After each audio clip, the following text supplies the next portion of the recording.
What's up, guys? Welcome to Spawncast episode 69, right, Evan? 69. Yep, 69. Very good, very good, very good.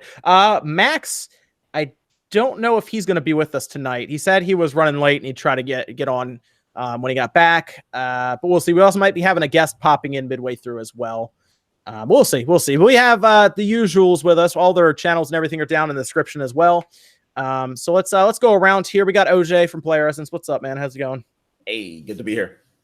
Good. Then we got Sean, of course, RGT85. What's up, Sean? What's up? Enjoying the summer? No, I hate summer.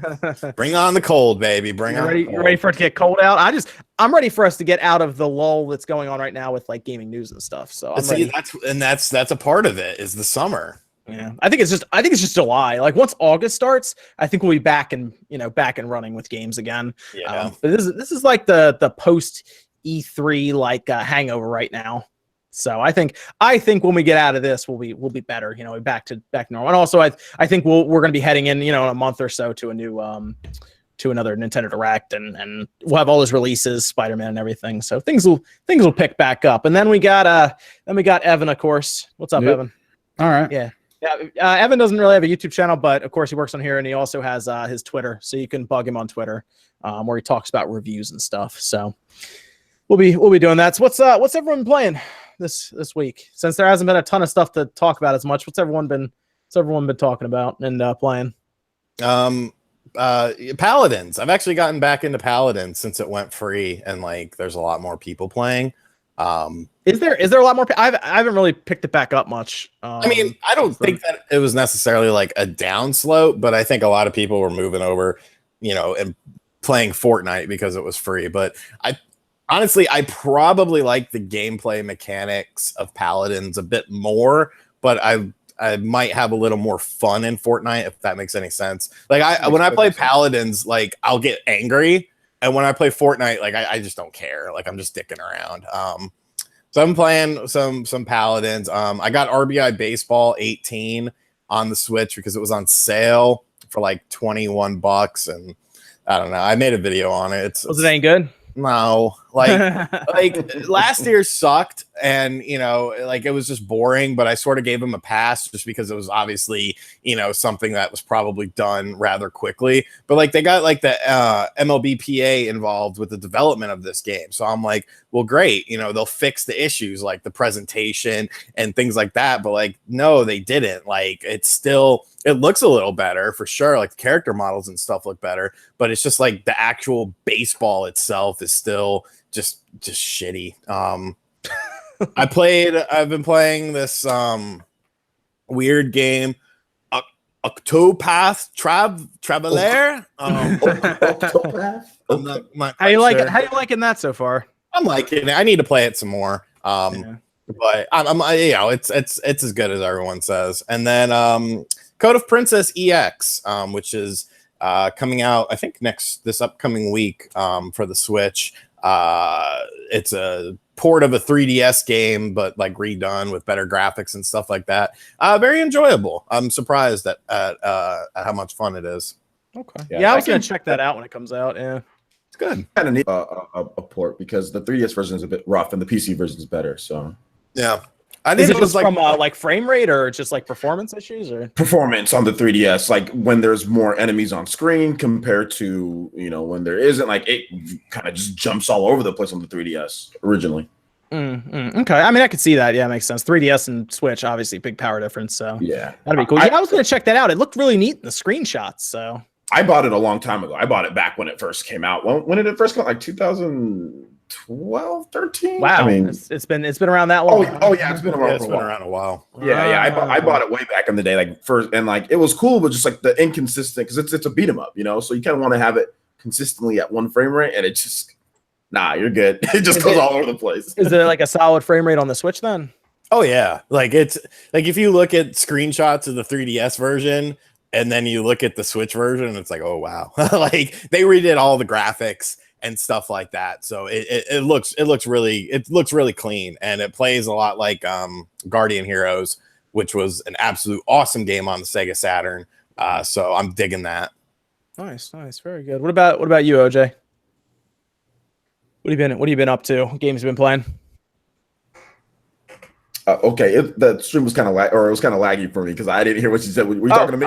I said what game's been playing this weekend? Yeah, I got an Xbox One X. So yeah, that's right. How's that treating you? Yeah, it's treating me well. It's heavy. It's dense. I told you it's very small, but it's like it's serious. Like it's heavy. Like it's really heavy. It's dense. So I've been putting together a video on that. That'll be up Monday. In terms of, like, is it worth it? Dreamcast guy wanted me to do, like, I'm gonna completely rip off everything that he does in one of his videos. It's gonna look exactly like one of Dreamcast guy's videos. I'm gonna take his intro and everything. No, I'm joking. Yeah, like I've been playing that, so I've been testing out a lot of the games like in 4K. I got a 4K monitor. I have a 4K TV in my office here, and yeah, man, it really makes a difference. Like you can see, like the colors kind of pop a little bit. Rayman Legends looks really good. I've been trying that out. I'm gonna check out like Tomb Raider, some of the maybe like older ones, and check out some of the newer ones. Do you have Rise of the Tomb Raider? Yeah, I do have Rise of the Tomb Raider. That one looks really good on the Xbox One X. I do have that. So I'll check that out. I'm gonna check out the original. I'm gonna check out Rise of the Tomb Raider. I'm gonna check out Mass Effect Andromeda. Apparently, that looks pretty sharp on there. I keep hearing Far Cry looks really good. 5, the new one. Yeah, I don't have it, but I've been hearing it looks pretty good on there too. I keep thinking about getting it, but I don't know. I feel like I'm waiting for that $20 price point for that game. It'll be $20 before you know it. Just wait. Yeah, it'll be $20 before you know it. So I'm kind of like I'm gonna look at a couple different games, but it seems like I got a bunch of Xbox One games that I really haven't even played. So I'm gonna test out all of them. I already captured footage for Rayman and stuff. So I'm just been playing a little bit of everything. I played some more Paladins today. We had P Arena. That was fun. Paladins is getting better. Like they're making it, like it's getting better and better. Like they're starting to add. They added a brand new character, the Koga, the Koga, the ninja. Yeah. Oh man, dude, he's freaking amazing. Not that I'm biased to ninjas or anything, but but he's freaking amazing, man. Like when he like rides it on his horse, like he's just like he's like kind of like he's not like riding normal. He's just like has like his feet up on there. He's just kind of like chilling. Like, dude, he's so cool. So yeah, man, check out Koga on Paladins. It's a lot of fun. Like he's a lot of fun. Better than that. You're gonna find with that Xbox One X, something I've found is I don't really play third-party games on my PS4 Pro anymore. I just play them on my Xbox One X. Xbox here. I want to talk about just real quick. Xbox is much. I've always liked Xbox's interface. Xbox's like network. Everything is like smoother. It's quicker. It's like snappier. Like it's always been better in my opinion. Xbox Live is just a matter of like more stuff comes to PlayStation. Like you'll get like the Persona 5. You'll get like stuff like that you just don't see on anything. So generally, people are just going to buy PlayStation more. But like Xbox, it's nice, man. It's really fast. Xbox One is really fast. It's really good. The controller is good. But like down to the point where like if like a game comes out on both, I would just get it on the Xbox, like because the X is much more 4K friendly at this point. Absolutely. Yeah. Like there's not if it comes out on both, I'm not buying it on my PlayStation. Yeah. Like, I'm not gonna buy it. I'm gonna buy it on my Xbox One. I mean, you can clearly tell that the Xbox One X is a little bit more, that's a little bit more beef in there. They say 40% more powerful than any other home console on the market. So apparently, like someone was just posting in the chat, and I did see this on Digital Foundry. Far Cry 5 is like native 4K on the Xbox One X. It doesn't even apparently it's not like a checkerboard thing, or it's just native. So like that sounds like that'd be a good one for me to try out. It's still like I know it's gonna, if I buy it for like $50, $60, I know in like 2 months it's gonna be like $20. Because here's the reason why it's gonna be cheap. Like you have what was it? September. It's like a billion games coming out in September. And then nobody's gonna buy that crap after September. The retailer's gonna discount it to like 20, 25 maybe, and then you just pick it up then. So that's what I'm gonna do. I want to check it out on my Xbox One X. Everyone's been talking about Far Cry. I mean, I'm not really a huge Far Cry person, but I at least give them a chance each time. Me too. So, I mean, the thing is that it always ends up being very similar to other Ubisoft games where it's a big open world and you just go to quest markers and but people say it's a fun game if you don't take it too seriously. So I might look into it. I tested out Fallout 2 on the Xbox One X, and it's pretty good. It looks good on the Xbox One X. Which Fallout game did you try? Fallout 4. Nice. Yeah. It has to perform better. It can't perform worse. Like that thing dropped to like there was a video on YouTube. I'm trying to think of who did it. Maybe it was Digital Foundry, where it dropped to like 1 frame per second at one point or something. I remember when I first got Fallout 4. I got it on my. I played it on. Did we lose my Xbox? back. No, Okay, you're good. You're good. I got it on my PC first, so I played it. Everything was good, but then I bought it for Xbox just because, and that was back when I had the original Xbox, not the Xbox One S. And man, it was your boy was doing some robot. You know what I'm saying? It was good though. Sean, you got a 4K TV now, don't you? Yes. Yeah, man. You got to get on that Xbox One X, man. Yeah. A little pricey. Yeah, Pricey. OJ got his for like $250 or something. $227. Now I could swing that. Yeah. So yeah, I wouldn't have got an Xbox One X if it wasn't this cheap. That's the only reason why I got it. It's because it was super cheap with the Target deal. Or the you have the S, right, Sean? So you can watch like Netflix and all that stuff in 4K. Yep. Yeah, so there you go. I mean, it probably looks fine, pretty good on your 4K. You have one of those TCL ones, right? Like the budget style ones. Yeah. Yeah. How's that TV look anyway? I always look at the TCLs. It looks good. Yeah, I think I'm gonna go Samsung. Yeah, I just got my Samsung in. It's phenomenal. Octopath looks crazy on there. Yeah, some of them will like upscale like the picture and everything for you. So I'm looking at all these things. I'm like, I don't know. I might go with that. Like the refresh rate or whatever, something makes it just gel. It just like makes it smoother. I'm not really sure what it is, but I'm not big on TVs. But I had to get it because the TV was it was a $700 TV and it was only $200 something.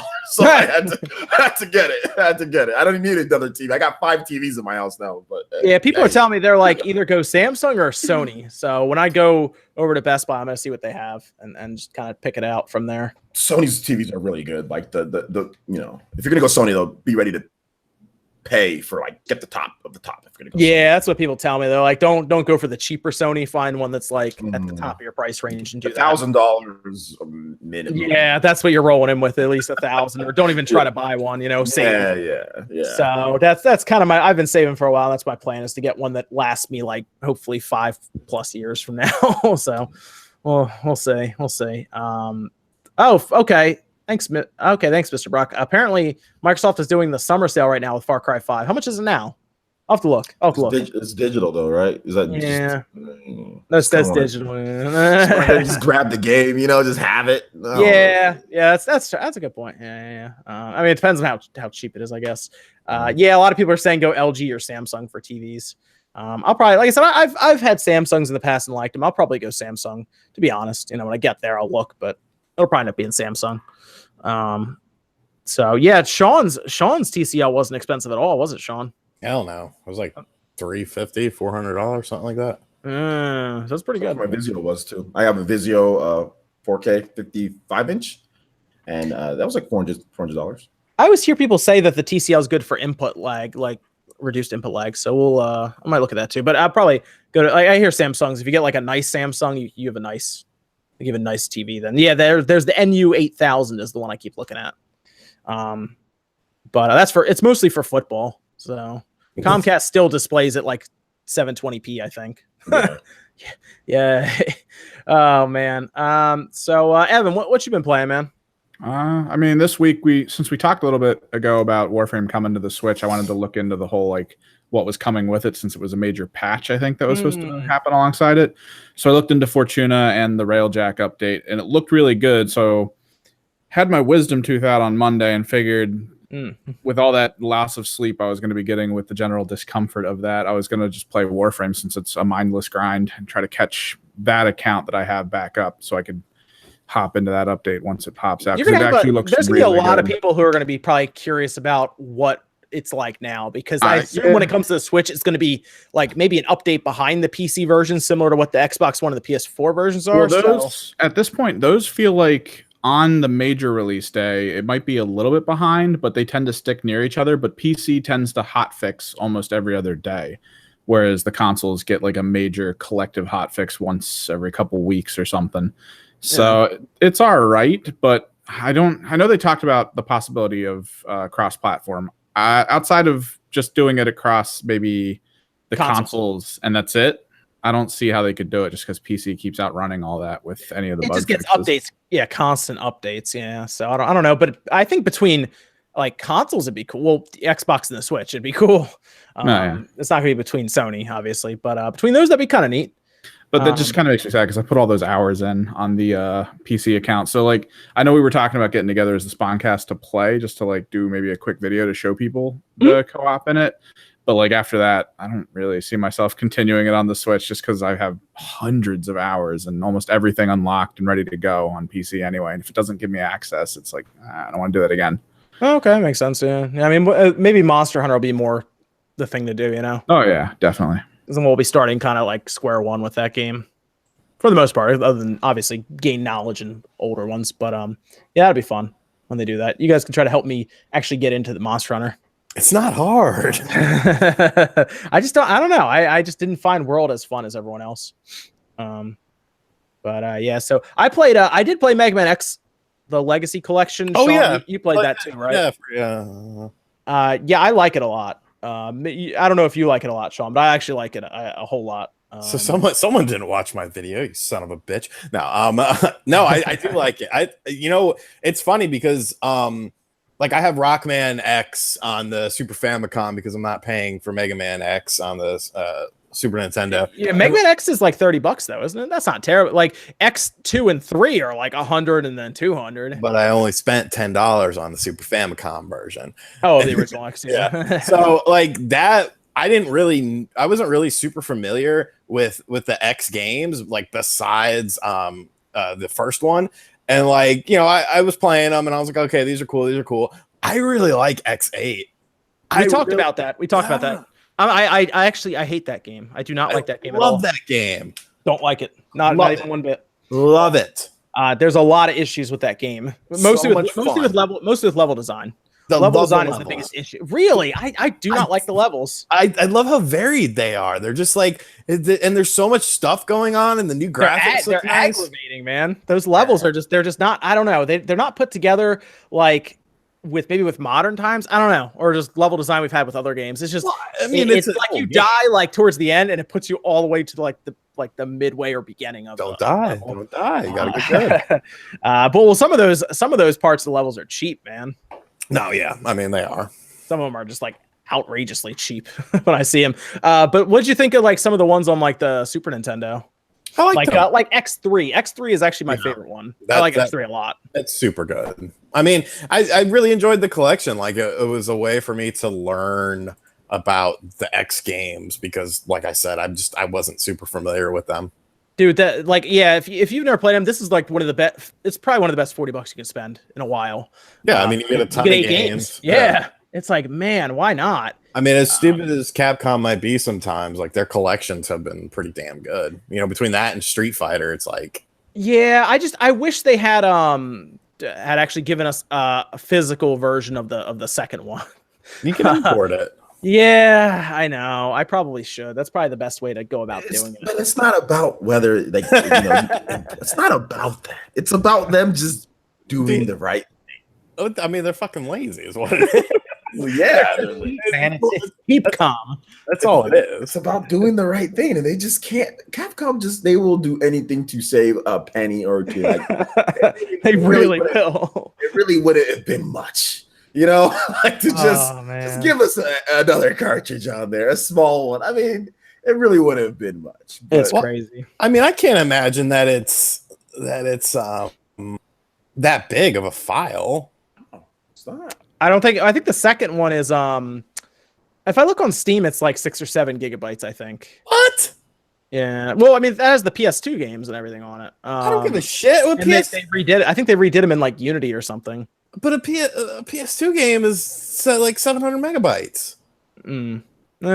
Yeah, I know the PS2 version isn't that big, but who knows? I mean, they bloated up some of the older ones too on the first. I think they do shit like that just so they can be like, now we need a different size card. It's just not gonna do it.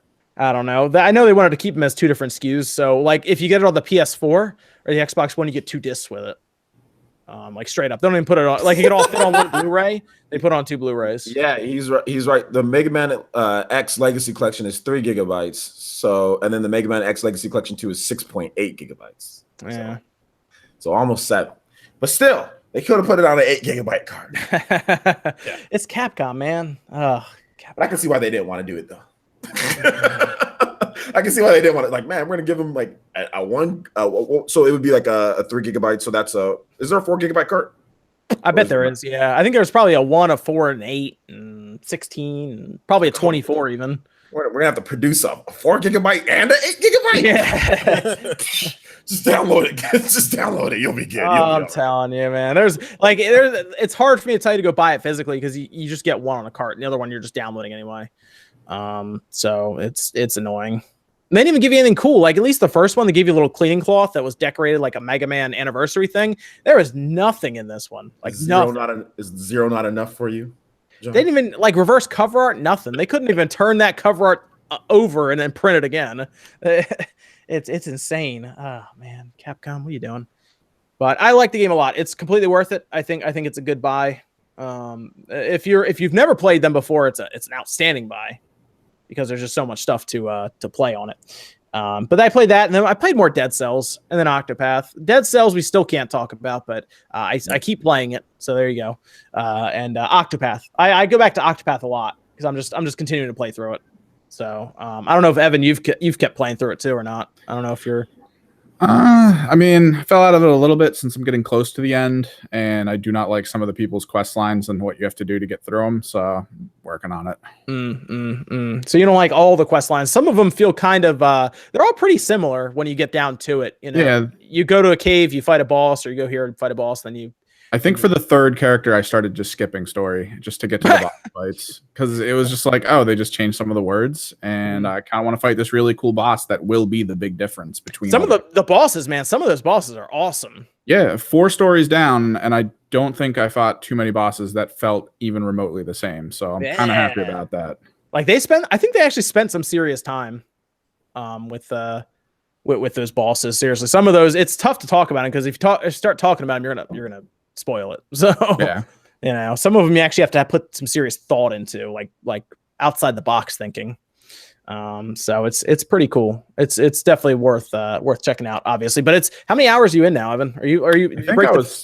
I think I'm still only at about like 35 or 36. Okay. OJ, that's about where you are, right? Around there? Yeah, about 37 to 40 hours, somewhere in that range. But like I've just been like I'm super powerful, so I haven't even really accessed any chapter 2 yet. So I'm just kind of going through, just tearing. Now I'm going to tear it through. Now that I've leveled up where I want to, I'm doing a lot of the side quests too. Oh, okay, yeah, you're doing side quests as well. Yeah, I mean, honestly, the side quests give you a lot of money. Yeah. So you start doing those, you're gonna get rich real quick. There's certain places, certain areas that just give you tons of money. You know, like. They just give you like 1,000, 2,000 or whatever, or 3,000. And so it's just like, you could just fight there. You'll just have tons of money, you know? Yeah, I was lucky. Austin John told me some secrets. So I got very powerful very quickly. He told me where to go to get like the best weapons in the game when you're like level like 20 and you just start rolling everybody. But there's a little thing where you can beat somebody's at a door, and then you go in, you talk to a lady, and all of a sudden, all of your thieving skills go to like 100%. So you can basically steal from everybody. Nice. And then you go in and you start stealing from people in the town, and it's all like level 70 stuff. So it's pretty cool. It's pretty because there's no limits on like what you could equip people with. Like the weapons don't have strength or like level requirements or anything like that. The only limits is the job requirement. That's it. Yeah. So it's pretty straightforward. You just do that and you just equip yourself with these ridiculous things and just blow people away. But I don't know if Austin was going to make a video on it. He might have. Maybe he did. I'll double check. See if he made a video on it. But he told me how to do it, and it was pretty cool. So I think he does a lot of game guides. I figure he was going to make a video on it, but I haven't double checked on that yet. But it was pretty cool. So yeah, a lot of fun. What's out next week? Code Princess is out next week. Yep, I think so. The 31st, I think it comes out. What else is out? I'm trying to think of it. Like we're in this weird lull right now, where like nothing's coming out right now for over the next. Like we're gonna get into September, and it's gonna be release after release after release. But like, what else is coming out right now? Like I'm thinking right now, and I don't have anything off the top of my head. Well, Monster Hunter is coming out next month on the Switch. Yeah, in August, and then also Blade Strangers. That's also going to be. Well, I'm thinking like in the next like week. Like what's out in the next week? Oh, next week? We're going to be playing before the next podcast. Oh, okay. Well, yeah, it bleeds into August, but yeah, a lot of the stuff comes out mid-August, late August in terms of a lot of the stuff. So, Okami HD comes out on the 9th, but that's not this week. Yeah, Okami HD will be really cool. I mean, I'm gonna get that. I like Okami a lot. I played it on the PS2 and loved that game, so Yeah. I'll play it again. I don't know. I'm a sucker for that game. I've played it way too many times. I'm Okami'd out. I bought it originally on the PS2, beat it. Played it on the Wii, beat that version too. Played it on the PS3, beat that. I'm like, okay, I'm done. I didn't get it on the Wii. I should have. I never did. That version I think was actually pretty good, right? Because it used the. It was good and it was good and it wasn't good. It was kind of. I mean, sometimes it's like, okay, yeah, it's fun to use, but then after a while, because like if you're doing everything, like the motion controls can kind of get a little bit wearing on me. But it is good. It's not bad. But I beat the game on Wii. I had fun, and then PS3, the HD was good. So Titan Quest is out this week. That's right, Titan Quest is out. I did a video on that, and I've already forgot about that because I played it, did a video on it, and I'm like moving on already. Salt and Sanctuary, that's also out on the 2nd, and then Iconoclast also out on the 2nd. But Iconoclast is already on Steam. I played that. But Salt and Sanctuary I played also, but I didn't finish Salt and Sanctuary. I might get it again on the Switch and play through it. See how it goes anyway. Okami HD is definitely one to pick up. And then, Overcooked 2. I've actually been talking to them, the people behind Overcooked 2, to do a video on that. What are you guys talking about? Them giving me the game to play and show off. So, I'll probably check that one. I like the first one. The first one was cool. And from what I've been seeing, the second one, I don't think is going to have some of the performance issues out the gate that the first one had. So I'll be checking that out hopefully soon. That'll be pretty fun. So yeah, it's a weird time in games. We talked about it. It's it's what, more than a month after E3 now. It's just been a bit of a gaming hangover, and that's fine because in September it's going to be nonstop. It's going to be like every other day a new game comes out almost, and it's like good games, like boom, boom, boom, big games. So it's gonna be cool. But I think that month it's gonna be a lot of Spider-Man for me. Spider-Man. I'm gonna be playing Spider-Man. Does that come on Xbox One X, right? Yeah. people were asking them if they're gonna. I'm like, what? I mean, why? Like that's a Sony. Like Spider-Man is basically Sony's IP at this point. I'm just gonna put the disc into the Xbox One X and hopefully it works. Yeah. Wish me luck. Work out. What you call it's out that month though, right? Tomb Raider.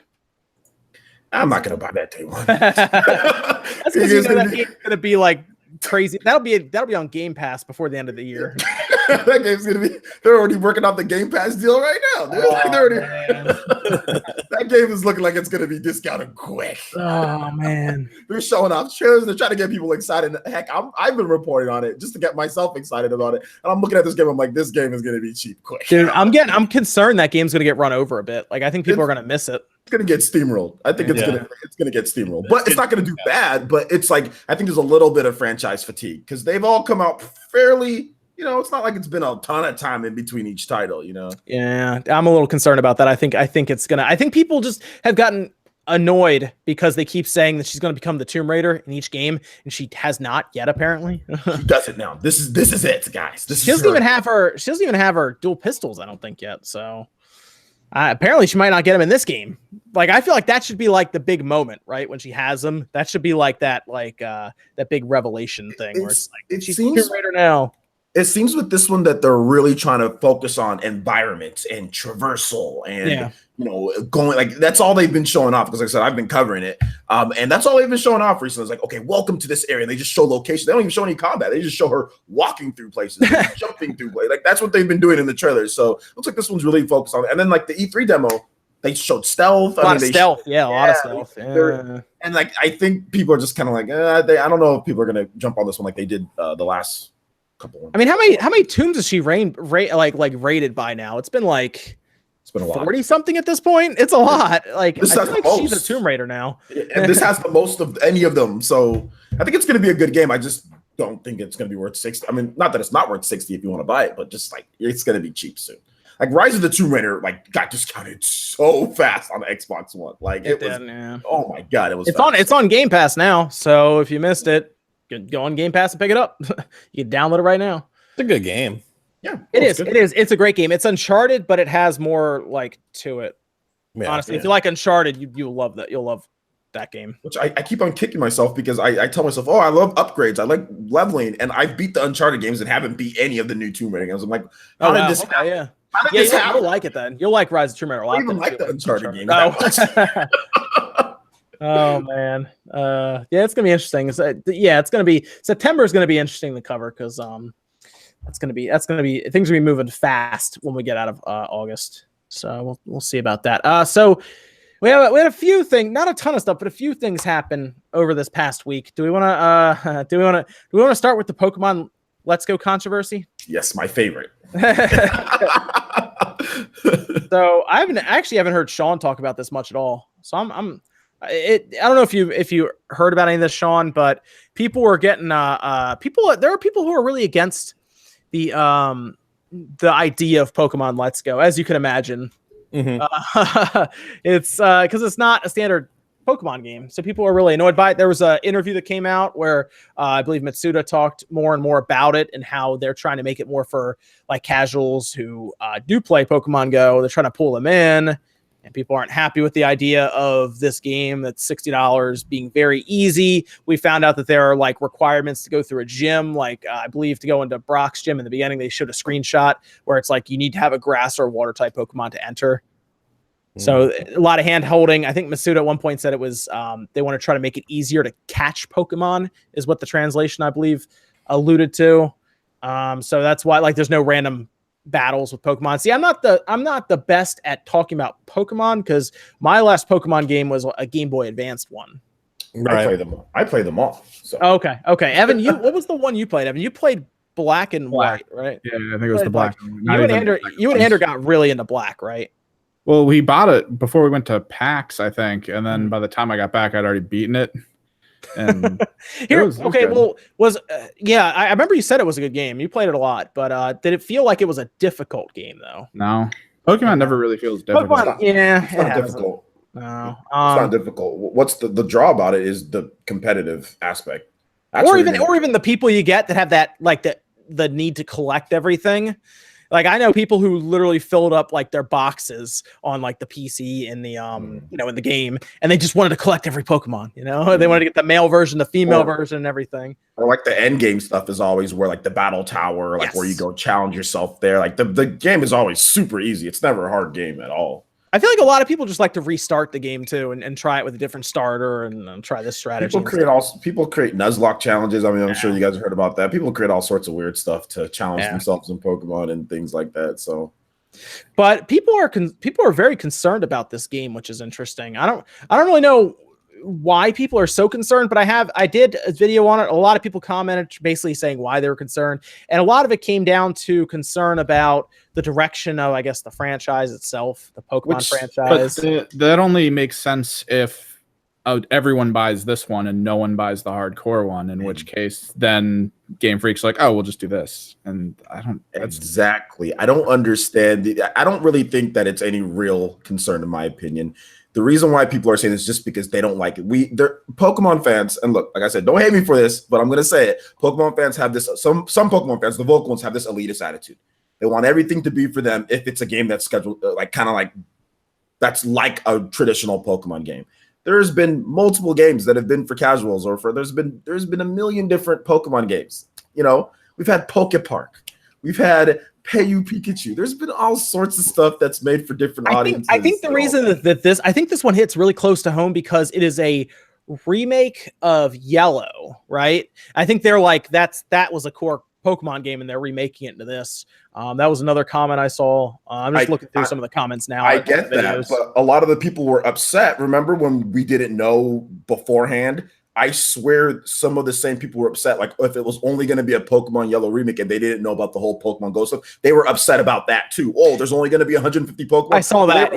They were already, the same people were complaining about that as well. So it's not like if it wasn't one thing, it was another thing, and like I said, the same people that I have on my channel that were complaining about, like when we first started talking, like, hey, this is gonna be a remake, before we even knew, before they even knew that it was like all like Go-ified, they were already complaining that it wasn't a whole new Pokemon game. So I mean, I can see that, but at the same time, I'm not sure if I quite buy that. I think really a lot of people are just upset because it's not what they want, so therefore they're going to talk about it. Will McConnell says Pokemon Go is a good idea. Obviously, it's been a good idea. 800 million downloads, obscene amounts of money by the way, for them. So that was obviously a good idea. But some people might see the main RPG about too much. I don't know if I understand that second sentence. Some people might see the main RPG about too much. I think what he's trying to say is that they see too many similarities. Oh, so okay. therefore they get upset with that. Whereas I had people who were upset with Pokemon Let's Go Pikachu and Eevee in my chat, but they're like, oh yeah, the mystery dungeon games are great, or oh yeah, everything else is fine. But this one, they're like, oh my god, this one's the problem. You know, I'm like, this is probably the best spinoff in my opinion. It's the most attractive. I've never bought a Pokemon spinoff outside of Battle Revolution on the Wii and Stadium on the 64. I've never bought a mystery dungeon. I've never bought a Poke Park. I've never bought any of them. I've never bought any of the other ones, but this one has me interested in it because it does have at least that Pokemon light experience to where it's just like a casual, chill Pokemon game. It's a lot more interesting to me than a mystery dungeon or a Pokemon. Remember Pokemon Rumble that came out on the Wii U? You guys remember that? Yes. Yeah, like it's a way more interesting than like a Pokemon Rumble or anything like any crap like that, you know, in my opinion at least. As this is from British Let's Plays, says, as you've mentioned this before, if you drop Pokemon due to too many creatures, what do you plan to do as lapsed fans after Let's Go? It's a big jump. See, lapsed fans, what do you plan to do? I think he's referring it directly to us since, well, probably not PlayerEssence, but us, because we said we haven't played for a long time since then.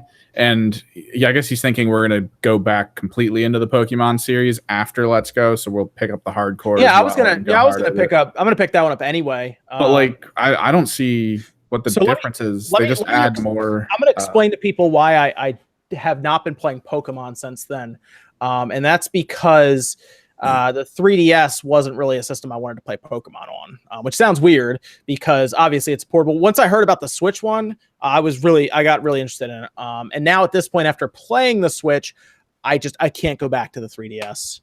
It's too hard. Like it really is. I can't. I played Metroid Return or Samus Returns, and I was done after that. It's just too difficult. Yeah, I'm spoiled by the Switch screen at this point, compared to obviously the 240p of the 3DS. I think even Nintendo has probably realized that as well. I do want to say one more thing with this in terms of the concerns. I honestly think if you know business and if you know the Pokemon Company, people are talking about, oh well, they're concerned that the Pokemon Let's Go can affect the main franchise. The Pokemon Company is very smart. They want to sell us 4 games. They don't want to make it like try to make Let's Go into one and then only have it to where they only sell 2. They want to have 2 separate series and sell us 4 games. That's what they want. They'll have a Let's Go series and they'll have a main series, like because obviously the main series next year is going to sell like crazy. I think it's going to sell way more than Let's Go. Or there's going to be more Switches out there. And they're going to pull more fans. So I mean, they want to sell us 4 games in total, like because. Let's look at all the mystery. Like I think the mystery dungeon games 1 million units, like tops. Yeah, they never sold really well. They sell like crap. So like, why continue doing this crap and not selling when you can do this and sell a lot more, and then also sell your mainline series? That's the smart business move, and that's the move that they're going to make, and which you guys will see. I think they want Pokemon to be a yearly series. Like I think Let's Go is going to be an ongoing series. Yeah. Oh, absolutely. It's going to sell. This is going to blow away all the other Pokemon spin-offs or side stories or whatever you want to call them, and then they're going to still do their mainline hardcore games because it also give them a boost to Switch units. So it's like I compared it to in one of my videos. I compared it to Call of Duty, where they have 3 different studios that each get 3 years to work on a Call of Duty game. In this case, they probably have 2 different teams, one for Let's Go and one for the hardcore one. You know, maybe they have younger people on their staff working on Let's Go or something, you know, just like a different like set. And then they have, you know, the more experienced, the older guard that's working on the hardcore RPG. And they're going to have them probably separated, maybe some crossover here and there, maybe to work with like creating different Pokemon or something, or maybe working on, you know, the Pokeball element to help out with that, where you throw that or whatever. But more than likely, you're going to have each team getting 2 years to work on their Pokemon game, which I think is probably enough for either one to build off, especially when the initial engine's been made, because how different does Pokemon actually become between, you know, iterations? It really doesn't become that different. So they're going to build the initial engine, and then they're going to probably continue with it going forward. 2 years is plenty of time. So you'll always have a Let's Go game, I think, to work on, and they'll always have a mainline one to work on, RPG one to work on. And that's kind of how it is. So if we didn't have Let's Go, they would have probably just told us Pokemon's next year. Or we would have got a Pokemon Rumble, like an eShop download. Yeah, that free-to-play cell phone game would have been it. Yeah, or that nobody buys. Oh man, that would have been bad. Actually, now I think about it. Yeah, it would have just been that. It would have been, or Hey You Pikachu 3. I think they made 2 of those on the N65. I think there was this actually reminded me of an interesting thing that took place recently. When Black Panther came out into theaters, there were a lot of people that weren't familiar with his character at all. But they still wanted to go see the movie. But there were a lot of like people who were like really into Black Panther, knew everything about him. And there were people on Twitter who would get mad that casuals would want to go see the movie. And I was thinking about that. I was like, I wonder if there are just really hardcore Pokemon people that just don't want like casuals to enter like the fandom, kind of. You know what I mean? Because they're going to get people over from that usually play cell phone games to come over and probably play it. And that's a weird, but they were like, yeah, people on Twitter were, that's a weird attitude to have because it's just going to make the series stronger to have new people come in. You should probably always want people to come in.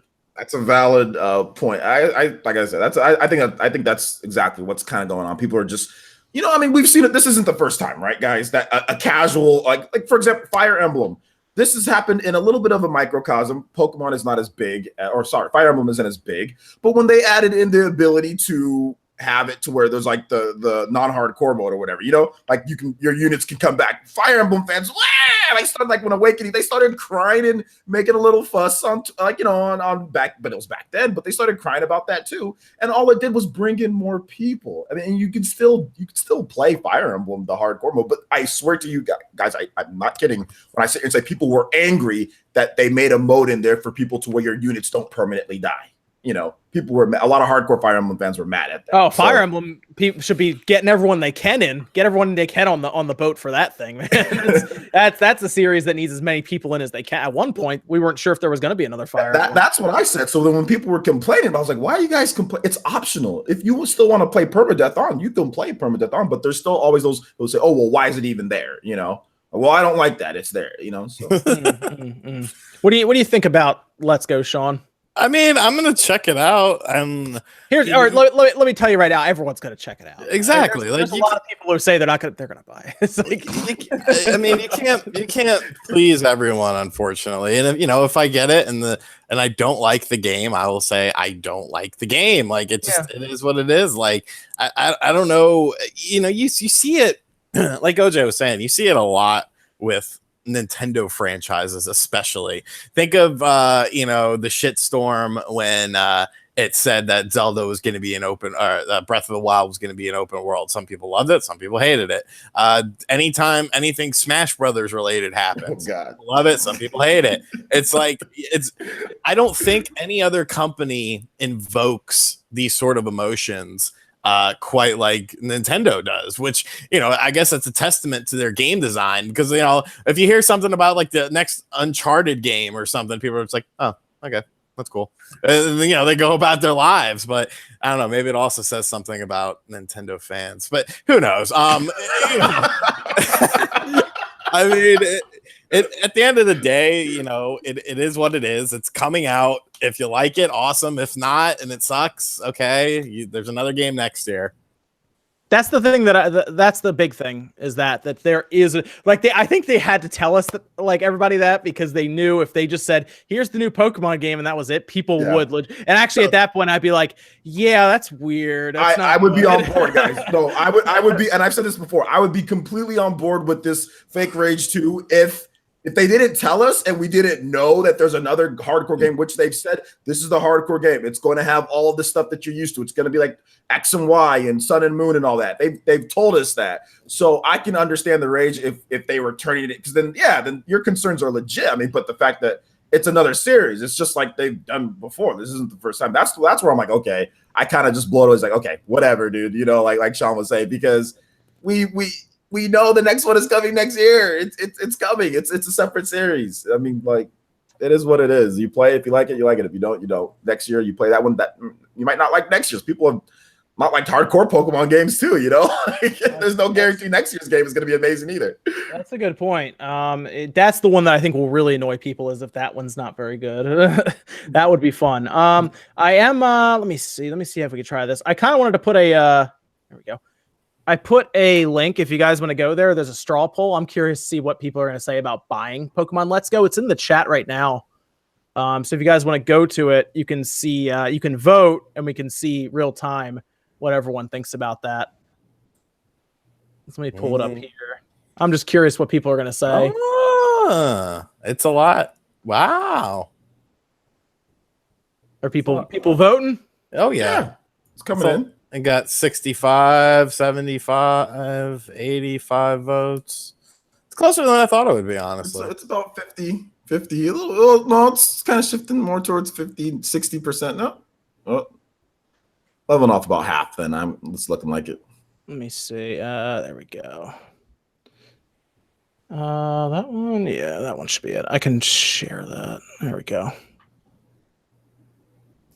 Let's see. We got there it goes. Yep, 100. Yep. So it's actually about half. It's almost down the middle. Yeah. 58 to 42. Okay.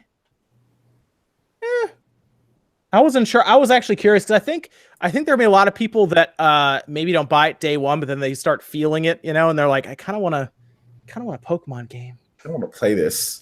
It kind of looks fun. Well, what's going to end up happening is, people are going to see other people playing it, and they're like, oh, I want to play it too. Like, that's how fucking Pokemon Go was. Pokemon Go sucked. Like, it was so stupid, but, like, everyone was fucking playing it, so you got to, you had to hop in.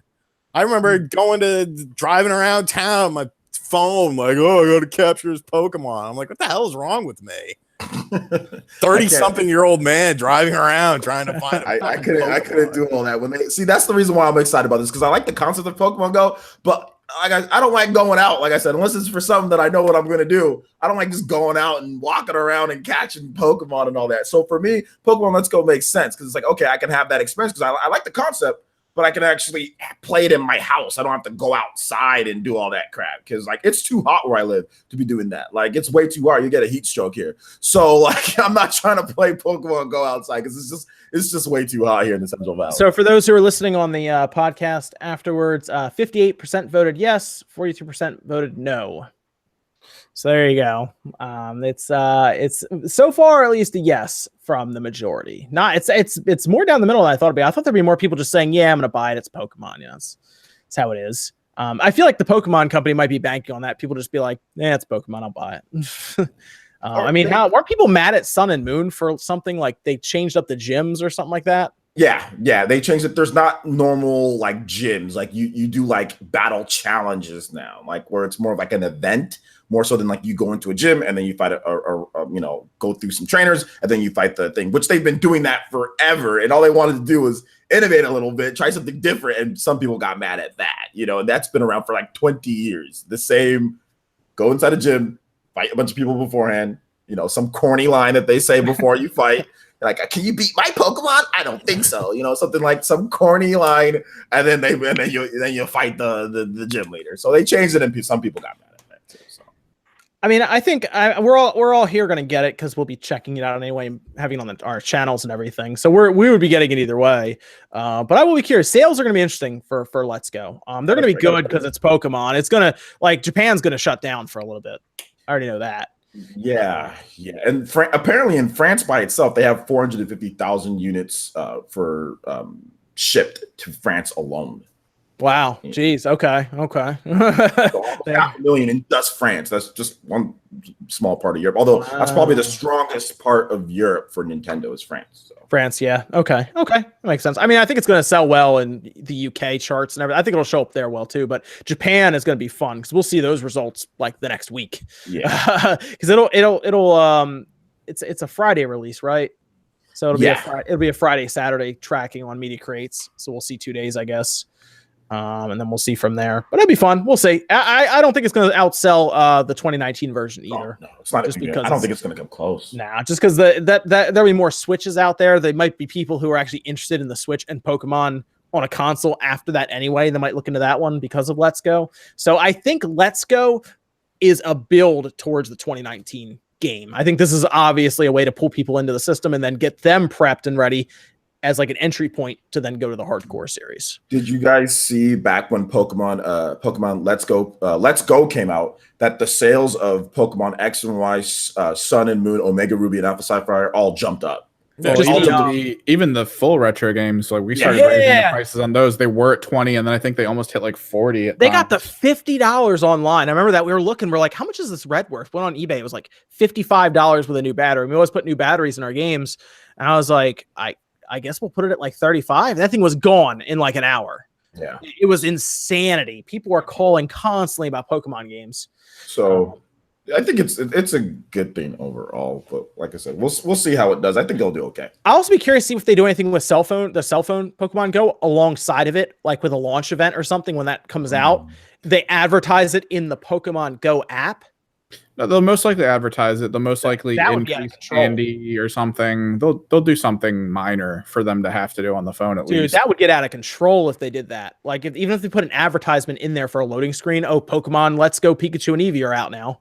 Oh yeah, they'll definitely do something. Dude, like that's gonna be out of control if they do that. Man, I hope there are pictures of lines and stuff at Japan for that. I'm curious to see what the Japanese consumer thinks about this whole thing. I will tell you, a lot of the people who cover the stuff, websites and everything, crb.net.com and everything, they seem pretty excited about it. So I think a lot of the people who are really into Pokemon are still kind of excited for the game. So it'll be fun to see. So I was hoping Max would get on because I wanted to ask him about No Man's Sky Next. Because I actually put the game in, I updated it. I let it update overnight and I haven't had a chance to play yet.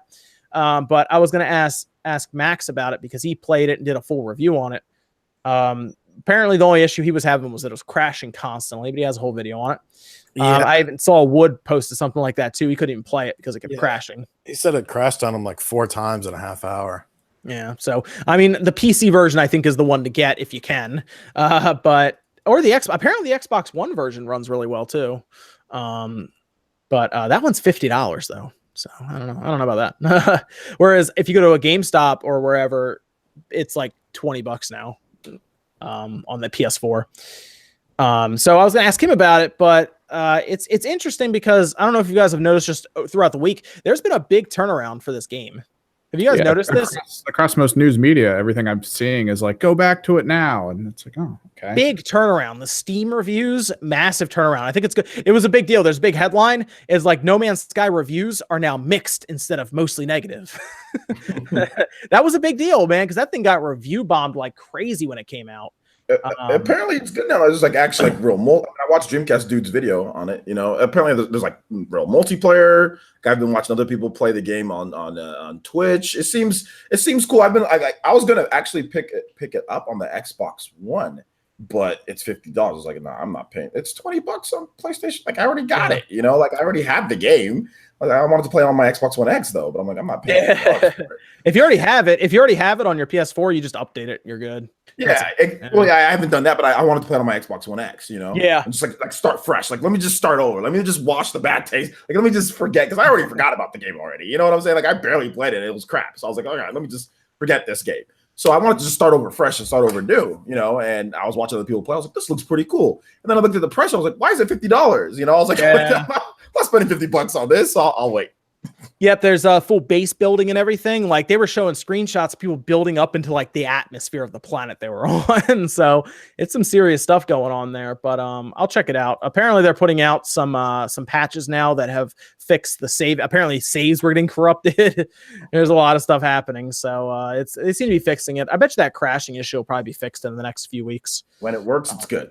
Yeah, there you go. Well, apparently on PC, it's very good. Everyone's playing on PC says they love it right now. So I might pick it up. It's like $30 now on PC. Yep, they cut it in half on PC. Yeah, so it's not bad honestly for it on the PC.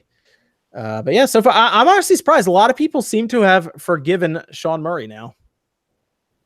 So you actually give them what they said was going to be in the game. Yeah, it just took them. Fans are happy. Yeah, no apparently. I mean, I don't think they could have delayed the game over and over until this point. But if this was the game that came out, you know, back then, I think everything would have been fine and no one would have been mad. Of course not. Even with the crashes, I think it would have been fine because Fallout crashes like every single couple seconds. It does, and people still buy it. You know, people still buy it. So I think if it would have just delivered the game that they said they were going to deliver, even with the problems that they're having right now, I think that would have been fine. It's something else. Yeah, Max would have given us full rundown. He'll be back next week though. So we'll see him then. Let's get into this Xbox rumor that was making the rounds. That was probably the biggest news of the week, I think, was the Scarlet Cloud stuff. And I think everybody has at least saw the rumor that's here. Sean, did you see the rumor at all for it? Yeah, I talked about it. Okay, cool. You did talk about it. All right, good. And I know, OJ, you talked about it as well. Too many damn times. Sorry. Evan, did you see the news about the Scarlet Cloud? I saw people bring it up, but I didn't have time to look into it this week because of everything else going on. Okay. So what we're seeing here is it was on, was it Bloomberg? No, Thurrott. Yeah, Thurrott talked about it at the website. It was, I need to bring out the person's name. It was a person put out a rumor about it. They've been credible in the past with inside sources for Microsoft before. And it's a very interesting concept. And the more I read about it, the more I thought about it, the more I understand why Microsoft will probably do this. And I do think it lines up with everything they want to do. Basically, they want to introduce a system that you stream with.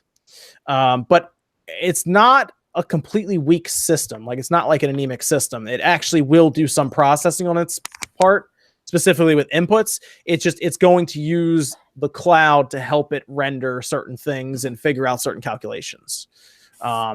So according to this person that put it out, it's going to process button inputs. So when you actually press A or whatever, it'll figure that out. And then it also figures out things like collision in game. So like when you run into something, or I guess walk along a path or whatever, it'll figure all that out. But then it's going to ask the cloud to help it with different things in the game, whether it's, I guess, visuals or other things. So it's an interesting concept. But my question is, would people be ready for this in 2020? Because that's the idea, I think, is going to be 2020. Some people, of course, would be ready just because it's probably internet restricted. I mean, if everything has to be done through the cloud, you need a decent internet to be able to achieve a lot of that stuff. But I mean, are the developers going to be ready for it is another thing, because I mean, we've seen what's happening with the whole cloud-based physics not actually working as intended. I do want to stress that they are releasing, apparently, according to this person, they're releasing two systems. One that's going to be streaming only, and the other one is going to be a traditional, beast of a console, right? It's going to be like the successor to the Xbox One X or whatever. So they're going to release two of them. But the streaming one is the one that everyone's the most interested in right now. And I think that's because it's so different compared to what obviously we're used to with a system. What did you think about this, OJ?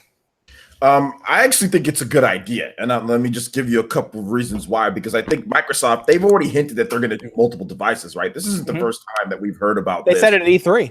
Yeah, they said multiple devices, and you look at the Xbox, right? They have the Xbox, the original Xbox One S, Xbox One X. They all work together, I mean, in terms of stuff. Yes, some gets better performance than others. Obviously, Xbox One X is a lot more powerful. But I actually think this is a good idea because the Game Pass is surprisingly picking up more and more steam. More and more people like Game Pass or getting into it, just because it is. I mean, if there's a lot of games on there, and it's $10.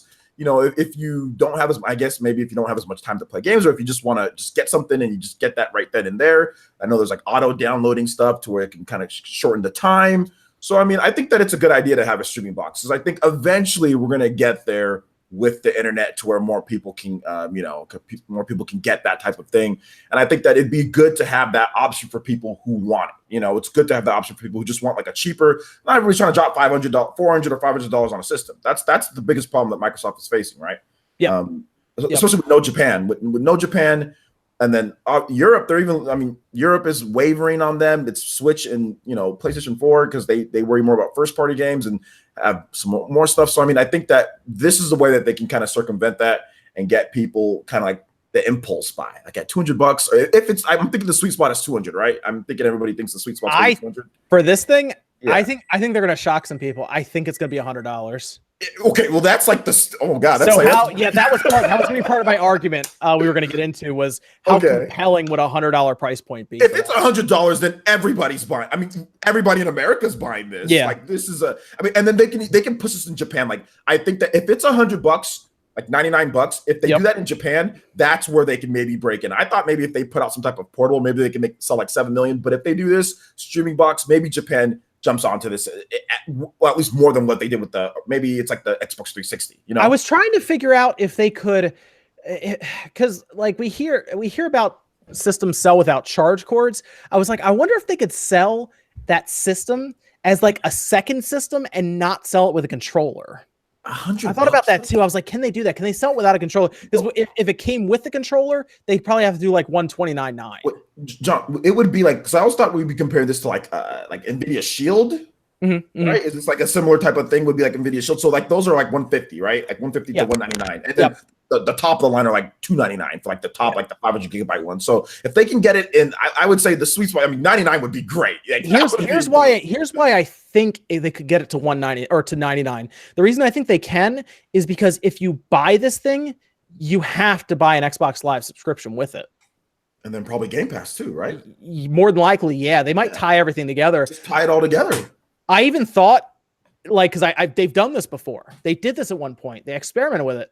If they could do what people do with their cell phones and they finance it. Like, I don't know if they could do all this stuff. Could they get you the system for free? And it's tied they did into have your an Xbox Xbox. Live. They did that. Do you remember when they did that? They did that with Xbox. I do remember, Evan. You were about to talk on it, right?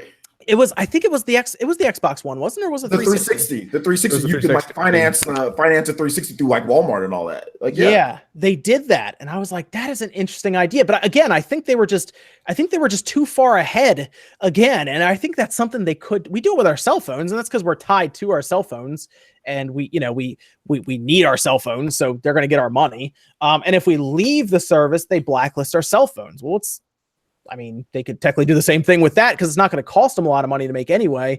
I'm curious if that's something they could do. The only issue is I don't know how they could finance one with a. They could block your entire account. They could lock your entire account with purchases and everything. Now I think about it. Yeah. That's very, very interesting to think about. That basically they're just trying to figure out how to get you a system for like is Sean eating on the? He's got a cup of noodles, man. Come on. A cup of noodles. This dude is like ASMR like noodles in here right now for the podcast. I forgot my mic was on. Sean, we need to get you like to an ASMR like channel and you just eat noodles. Well, it's not bad. Bust out the Final Fantasy 15 right now. Let's do this. Let's go. No, I don't think they sell those anymore.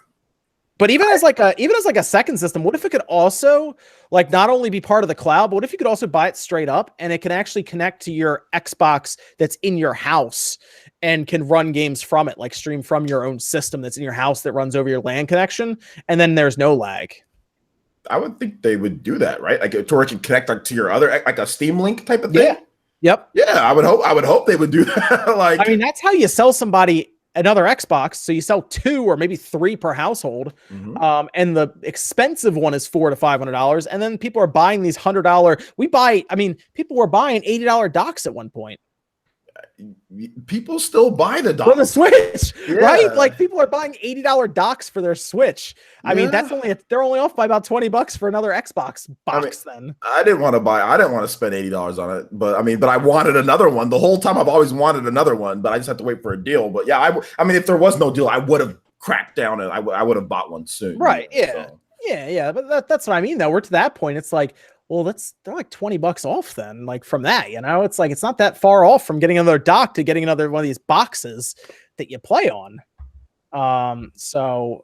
Christopher with $1.99 saying, hit that like button though. How about that? Sean's eating noodle. How can you hit the like button if Sean's hitting eating noodles on this thing? Seems to be having problems with the noodles. What was that? I burned my lip. This is this is one of the most unprofessional podcasts, guys, ever. Like there's no coming back from this. There's no point. He burned his lip too. Like that. Oh man, hurts. Oh man. Matches with $2 asking what game you bought the most. Okami for me, GOAT. That I've bought the most over and over again. Resident Evil 4. Oh my gosh. Yeah, that's the one. I bought that one on the Wii. I did. I bought it on the PC. I bought it on the 360. My gosh, I bought that game a lot. GameCube, Yeah. PS2, PC. I have it on PC. PC, PS4, Xbox One. I bought the game freaking 6 times. Wow, I just realized that they got me. I just realized that. And now I'm mad at myself, actually. I just realized that I did buy it on PS4 and Xbox One. I accidentally bought it on PS4. I haven't bought it. It's on Game Pass now on Xbox One. I think. Yeah. 6 times. So I haven't bought it on there, but man, that's that's a good one. Super Mario 64. Yeah, I think I bought it on the Wii, but I didn't get it on the Wii U. I put full stop there. I was like, he's not getting more money from me on this thing. N64, DS, Wii U. So I guess just 4 times. Okay. Yeah, I think it might be that. If they released I'm trying to think, 1, 2, 3. If they released Metal Gear Solid 2 on the Switch, that'll be close. So I bought it on the PS3. I bought it on the 360. Now on MeTube, with Metal Gear Solid 3, that's a good one because I bought the original Subsistence HD. I have the Essential Collection and 3DS. So that's 5. Yeah, we're just coming up with companies that keep selling us the same game over and over again now. That's what we're coming up with right now. That Resident Evil 4 one, man, you just put that one in perspective for me, OJ. Capcom got me. I didn't realize it. Yeah, Resident Evil 4. They're pretty good. And if they released it on Switch, I'd probably buy it. I might too, honestly, just because I always look for a reason to play. That game is so good, though. Like I always look for a reason to play back through it, and the Wii is looking pretty blurry now. Yeah, it really is, and it looks pretty good on the Xbox, obviously, and the PC. The PC just got a. I was going to go back and play it again. The PC got a new texture pack and everything. This new Resident Evil HD mod thing. Yes, it looks amazing. I was watching Maximilian Dude play it last night on Twitch, and I was like, what the heck? I was like, what is this? It looks amazing because the PC version when it first launched did not look amazing. It looked like the GameCube version with like a glow, like you put like an outline. They tried to smooth it out. It wasn't working.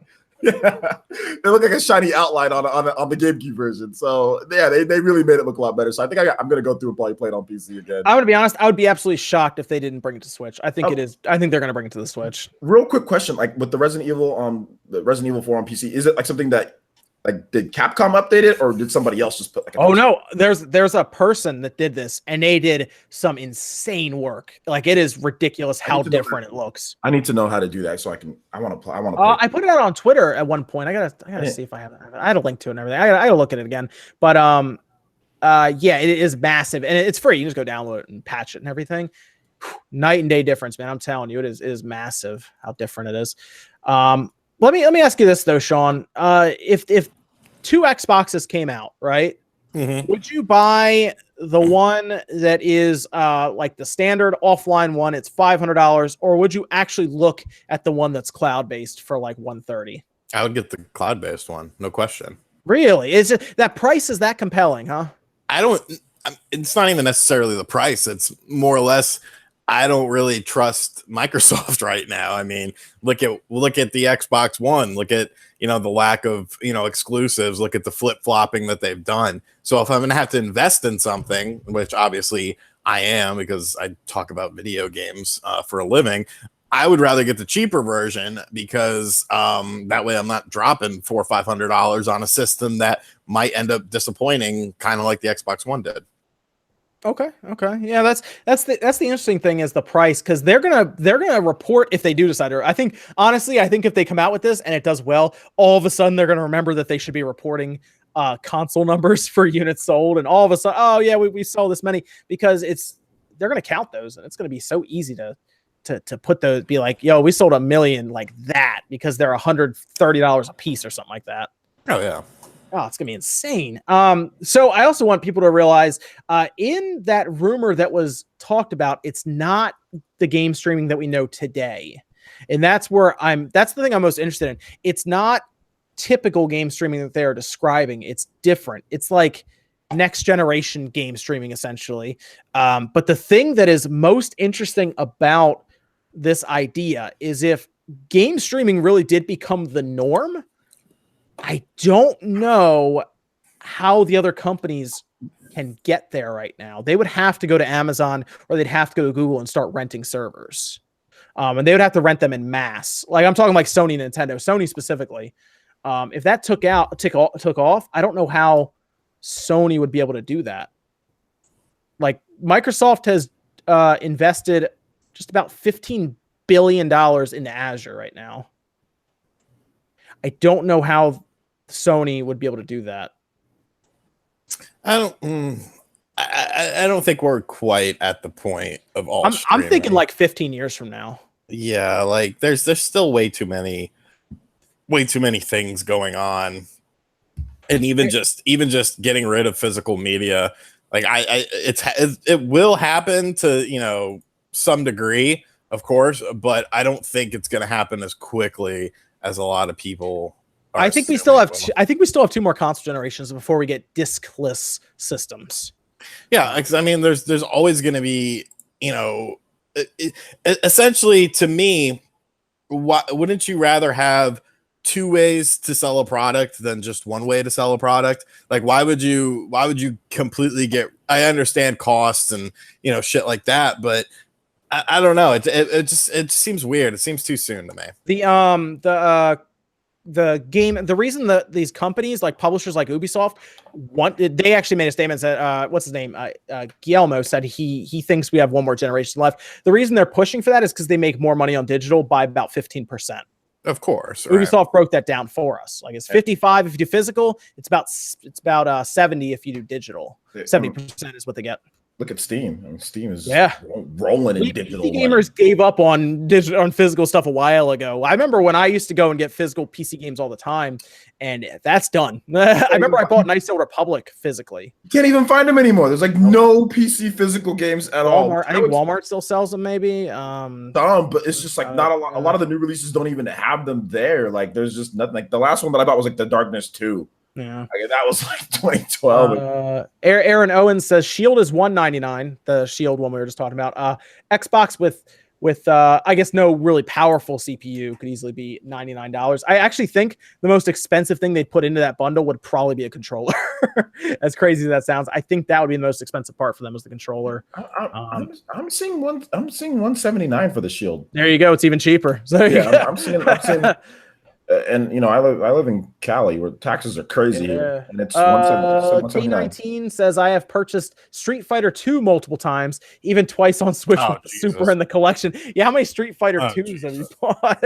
I don't want to think about that. The amount of money Sean's put into that. Oh man, that's great. Man, yeah, I think it would be very interesting because right now the only other 2 companies that have server farms that can rival what Microsoft has built. Actually, I think Amazon's are a bit bigger right now and a little more powerful, but Amazon and Google are the 2 right now. That's why when I heard about the Google Yeti, the streaming one, I was like, I wonder if they figured out what Microsoft figured out with their latency-free type streaming. I wonder if it's similar to that, because that would be fascinating to see 2 streaming boxes like that. The same kind of technology with the same kind of servers behind them kind of go against each other. Similar price points too. If they're like $130 each, that'd be very interesting to see that. Like we just recently heard that Google's their what are those the assistant, the home assistants, apparently Google's has now overtaken Amazon's their own Alexa now in terms of market share. Really? I would have never thought. All I ever hear about is Alexa. Right. Apparently Google Home's overtaken that. Can you play Skyrim on Google Home? I don't know. Maybe. No, you can't. So I don't think there you go. Google Home is not better. I'm sorry. There you go. But Skyrim, it doesn't have Skyrim. That's the other thing is going to be the internet. Can they get the streaming right? My issue with that is how much bandwidth does it take to send these kind of commands? Because right now we're streaming the entirety of the game over our internet, and that's where you see these ridiculous bills come in. These insane amounts of bandwidth being used. But I'm curious if Microsoft has figured any of that out, because I think they've been working on this for a while. So we'll see. We'll see. And are we thinking 2020? Like, are we going to hear about it next E3 and then they have a year and a half to build to it? I think so, man. I mean, that's what they did with Scorpio, right? Yeah, that was a year and a half build to that. Yeah. Yeah, I think they're just going to say, hey, I think that Microsoft's really going to want to make sure that they support like the previous gen. I think they're going to want to try to just push everything, you know? Like, I know they're going to try to do this, but like, I don't know. Something just tells me like, yeah, we're going to be the next generation, but we're still going to see plenty of PS4, Xbox One. You know, like we're still going to, I think cross-gen is going to last a lot longer than it did for this previous generation. I could see that. I could see cross-gen being like 2 to 3 years, like somewhere in there. Usually it's like a year. I think it's gonna be like 2 to 3 years though. Xbox One X is still super powerful. It's still good. Like it would be a shame if they just said, okay, yeah, no more Xbox One X, you know, or like no more like trying to take advantage. Well, here was my other thought. Here's my other thought with that. What if this was something I kind of brought up at one point? What if all Xbox Ones, One S's and One X's could have an application down from the store and it turns it into one of those cloud ones? Wouldn't that defeat the purpose though of buying the cloud one? But then you have forward compatibility throughout. Like then if like they wouldn't technically leave anyone behind. So they would immediately start with a massive install base over everybody else. Or at least they'd be able to kind of go to developers and say, we got 30 something million already ready to roll. Let's jump to the next gen. We're not gonna leave anyone behind. That would defeat the purpose of buying the cloud one as your main system, but I still don't think it would defeat the purpose of buying it as your second system, which I think is how they should market it. If it's $99, yeah, definitely. Yeah. Like price is the most compelling thing. Like it's one of those things where you buy that could actually be an impulse buy when you go to the store. Yeah, $99 is an impulse buy for me. That is a complete like. I'm not even thinking about it. Like I just go to the store, like I'm getting something else, and all of a sudden there's that Xbox in my bag. And I'm like, what the hell happened? Like it just appears. That is that type of impulse buy for me. Where it's just like that would be fast. So here's where it gets really interesting. What if they were allowed to install these applications on other devices? What if you bought a TV, right? A smart TV. I see where you're going. And you turn it on and it's like, hey, you want to subscribe to Xbox Live and start playing Halo Infinite right now on your TV without a system hooked up? You just got to get a controller. Or maybe the TV comes with the controller. But that would be like, there was a thing like that.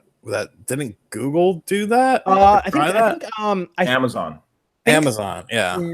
No, Sony did that. Sony did that. Yep. PlayStation Now. Did it. Mm-hmm. Oh yeah. But PlayStation Now sucks. Yep. So that's the reason it's just not very good, and the selection isn't the best. So if Microsoft could probably do it a lot better, you know. Yep. Let me quickly. NX Revolution says long cross-gen like PS2. Its last game was in 2014. What I consider cross-gen to be like almost every game that goes to the Xbox 2 goes to the Xbox One essentially. Almost every game. You have a couple that launch with it. Like Fable is probably going to launch with the next Xbox. Not lifespan, but just cross-gen. Yeah. That's the lifespan of the PS2. PS2 lasted forever. It got FIFA 2014. That's insane, by the way. And then we had one from Amiibo fan. Oh, this is, I think, for you, OJ. Do you think there will be a new Smash character being revealed at EVO? That's the word right now, isn't it? Yeah, it's just like a little bit of a rumor. I mean, I think Nintendo's been hyping up EVO.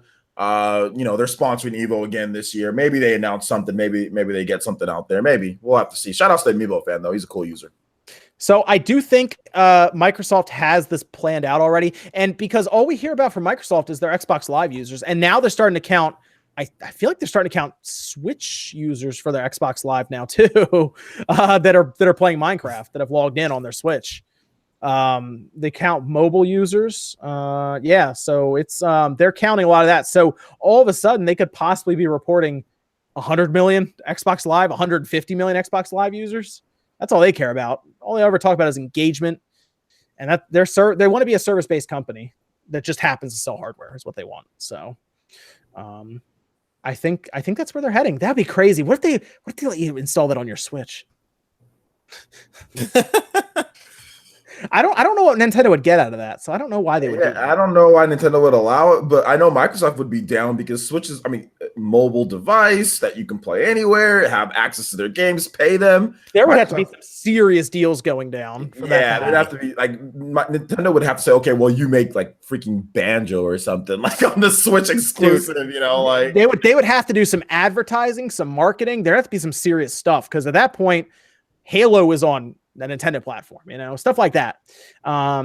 Because Nintendo is in the business of selling their Switch, so play Halo on the go. Here you go, you know, like that. I don't know because they're gonna want you to put it on like cell phones. They're gonna try to put it on everything they can. We've talked about it before, man, but Halo was this close to coming to a Nintendo platform, man. Yeah, right there, dude. It was like it was right there. If it wasn't for a last second, you know, no, we're not gonna do it probably from Nintendo. I don't know the full story, but one big one actually, a $50 one for I'm a Cute. Wow, thank you, sir. Let me read that. Actually, big words for the podcast there. Cool. Let me go through Hussein here saying, do you think that Nintendo will ever put out a Switch SKU that gives up the portability and basically is just the Switch stuck in a dock? I think that'd be kind of like the PlayStation TV, I think almost, right? Something like that, like the Vita TV. How they took that, it was a portable system. They made it a little box that like went under your TV. I am actually fine with that, but I don't know if they'll do that because then I don't really know. Because I don't know. They want the Switch to be a family of systems, right? I don't think they would lose anything from doing that as long as they use the same cartridges. But I don't know. Would they gain would they be able to make it more powerful or something? I don't know. What do you guys think about that? A box that you just put under your TV that isn't portable, but I guess it's cheaper. What if it was like $150? It have to be done well. I mean, the PS Vita TV with me was a little crappy. Even like the Steam Link isn't that. I mean, it's okay, but it's not that great, you know. So I don't know. It have to be just. The problem with the Vita TV is you could only play so many games on that thing. Like that thing. That was the big problem. I would be okay with it, but it had to have some kind of advantage. Like if they came out and they said, "This is a box. It does 4K. You know, put it on your TV. It's $300 for the power users, not for the people who want portability. Stop asking us for 4K." I'd be like, okay, cool. I'll buy that. I'll put it on a TV, and I'm sure maybe 10 other people will buy it too. But like something like that, I get what they're trying to. Like if it was more powerful, it had an advantage. I'd be okay with it because I want options. But I don't know if it fits their Switch mantra. I don't know. I'd buy it though. I'm gonna be real. I'd buy it. The $50 donation from I'm a Cute saying only podcast I listen to / watch. Nothing like a long week of work, popping a cold one and getting the video game news. I subscribe to all of you. Keep it up, guys. Thank you, I'm a Cute. Make sure you check everybody out too. Everybody who's here. Yeah, we got their links in the description and everything. But thank you, I'm a Cute. We really appreciate that. But everybody's links are in the description down below. Check everybody out. Sean did some cool stuff with retro and everything. So retro stuff. Charlie says, as a dev, there's a technique they could use. The game predicts the player input for the next frame, has it ready in advance. It's already in use. So that would be like they try to fight the lag that way. According to that rumor, something used in fighting games. Yeah, that's what they were saying, right? Yeah, that net code that you were talking about. And that's the one that Pocket Rumble uses, right? Pocket Rumble, yeah, made by the guys from Sure. That would be interesting. Microsoft, according to these rumors, Microsoft thinks they've figured it out. The streaming thing, and they've invested a lot of money into it, so I don't doubt it. But man, there's a lot of too good to be true statements coming out of that paper or that report. Oh, I forgot about this. Ryu saying FIFA 14 on PS2 is nothing. Just Dance is still on the Wii. That's very true. He said Just Dance 2030. I don't think Ubisoft is they're never leaving that system. It's too easy to release it. And I have a feeling people still buy it a lot. I have a feeling it's just the same game and they just switch the paper out from the... They probably do.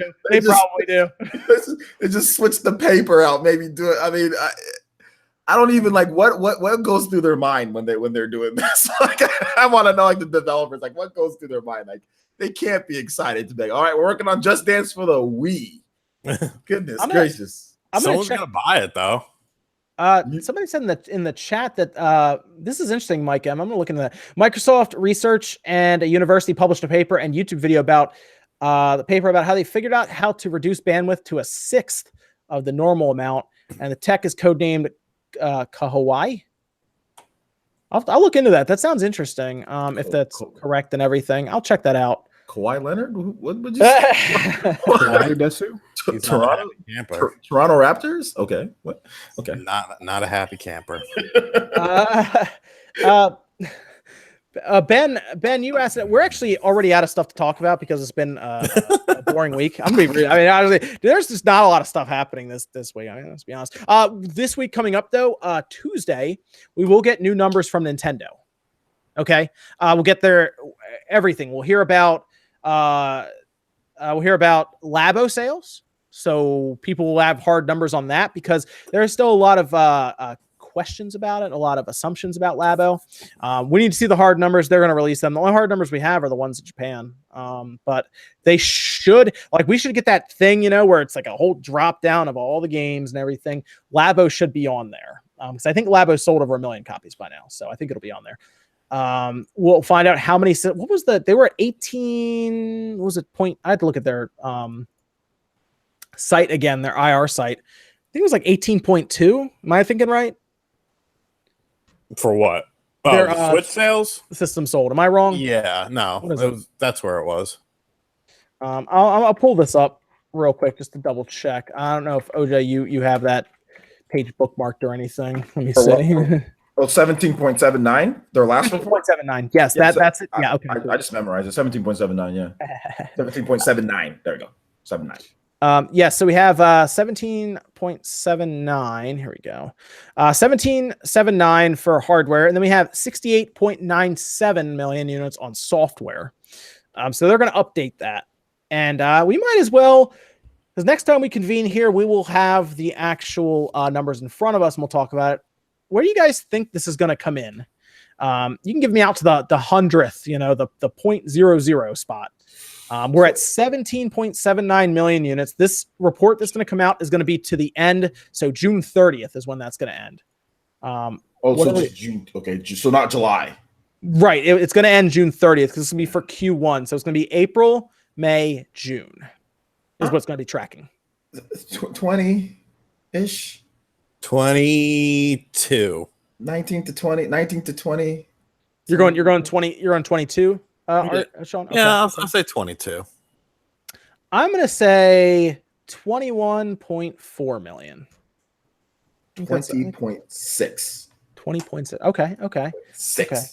Yeah, because they have a very their year that they have where they talk about where they predict a lot of their stuff coming in. It's a very it's not a front loaded schedule. I'll say that. They're expecting a lot to happen in quarter 3 and 4. And minimal to happen in the first 2 quarters. We just got out of the first quarter and we're about to be a third of the way through the second quarter. So we're gonna see about that. But okay, so you're thinking, you said 20.6, OJ? Yeah. Okay. 6. I'm thinking 21.4. I think you're thinking 22, Sean? Yeah. Okay. Any guesses, Evan? Well, considering games hype, it would probably be in the 21 range. I think. Okay. Yeah. I will be. I wouldn't be shocked if it was higher than that. It's just so hard because we just don't get all the numbers. Yeah. All I'm going off of is just like Japan and just kind of think, okay, well, maybe roughly we just don't get everything. So it's hard to predict. It's hard to predict these things. Well, we know they're looking for 20 million for the entire 4-quarter span, and I don't think they were looking to sell a ton during this first quarter. I think they're looking to sell almost. Honestly, when the holidays come around, I think they're looking to sell 6 to 8 million in that holiday season, quarter-wise. I think they're looking to sell almost half of what they need in that holiday quarter. So I feel like they don't mind only selling 3 million to 4 million this quarter. I don't think that's a big deal to them.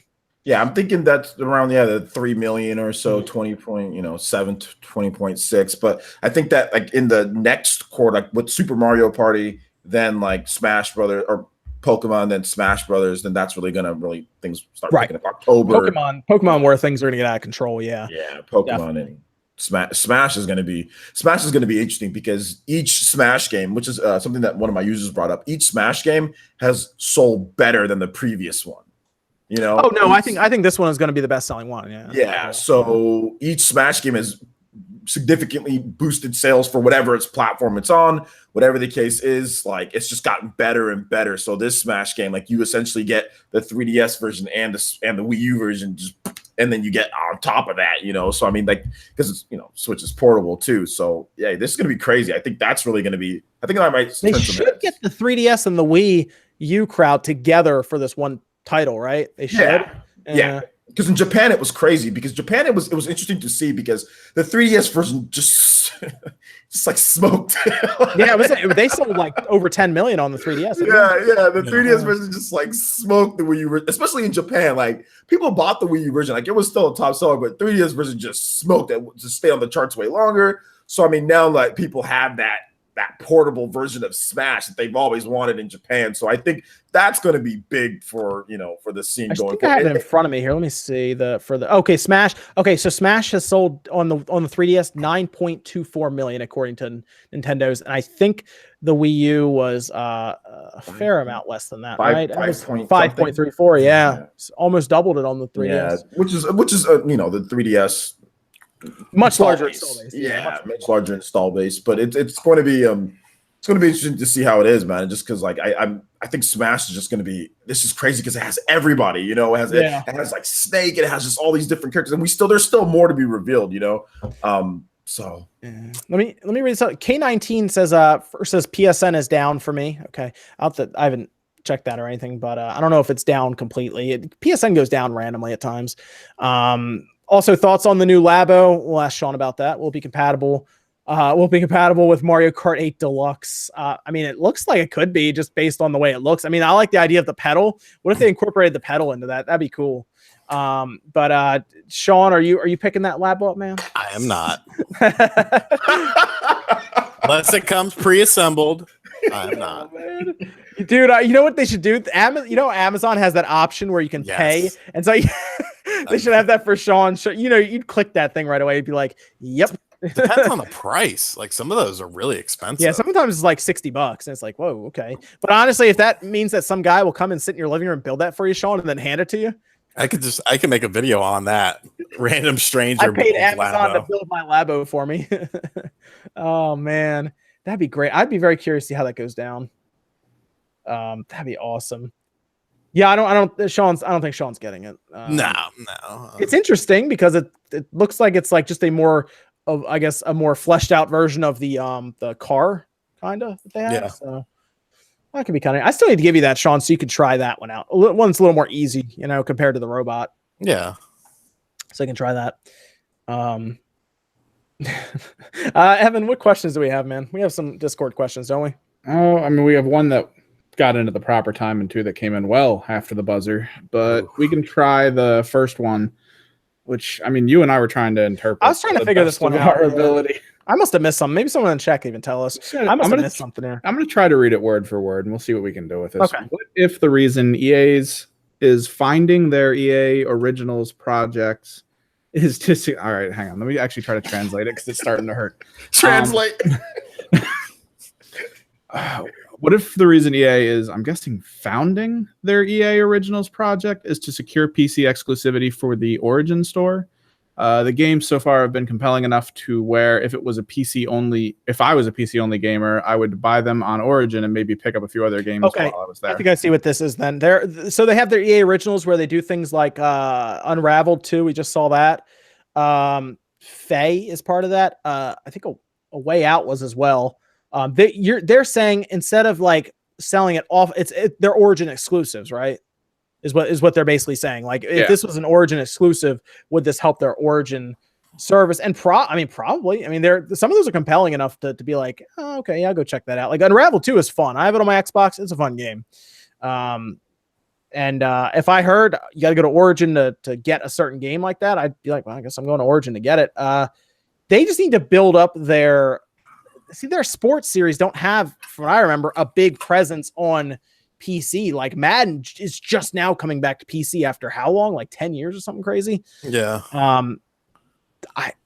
That's the thing. They need to figure out Battlefront, I guess, was big on PC. I'm sure Anthem will be, but like, I don't know. They need those kind of games to be like, yo, come to Origin and get this. I thought they were going to do like their pass or whatever. They have like EA Pass or something that they're working on now where you get where it's like Game Pass with EA games, so maybe that would get people on their side with PC. But anything they can to be different might get people in on their side. I get what they're saying though. I don't know though. I think the real reason they have that EA Originals is so they can scout talent and figure out what studios that are worth buying. So if they can consume them, then kill them. Yes, I think that's why they're looking for the next, BioWare or whoever, when they're small, when they're cheap, when they're willing to sign away their soul just like that.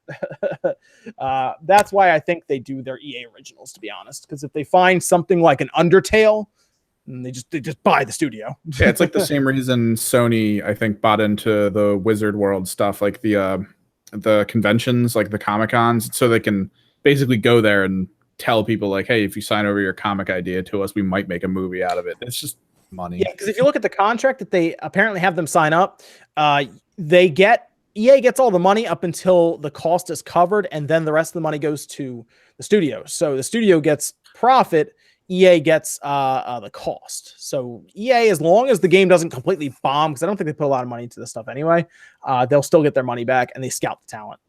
So right. It's worth it for them to do as a company that can literally throw that money away if they wanted to. EA has way too much money to even know what to do with it. Yeah. To be honest, FIFA lets them get away with a lot, but a lot of companies now are backing away from those loot boxes. Forza 7 pulled out their prize crate or whatever it is. Apparently, people are. I saw online. People are saying you don't actually buy it with real money, but it was like a. It wasn't Forza 6. You did crazy microtransactions and everything, but there's no random chance apparently in that now, and there's no random chance in Horizon 4 now. So we're seeing that Shadow of War pulled theirs out.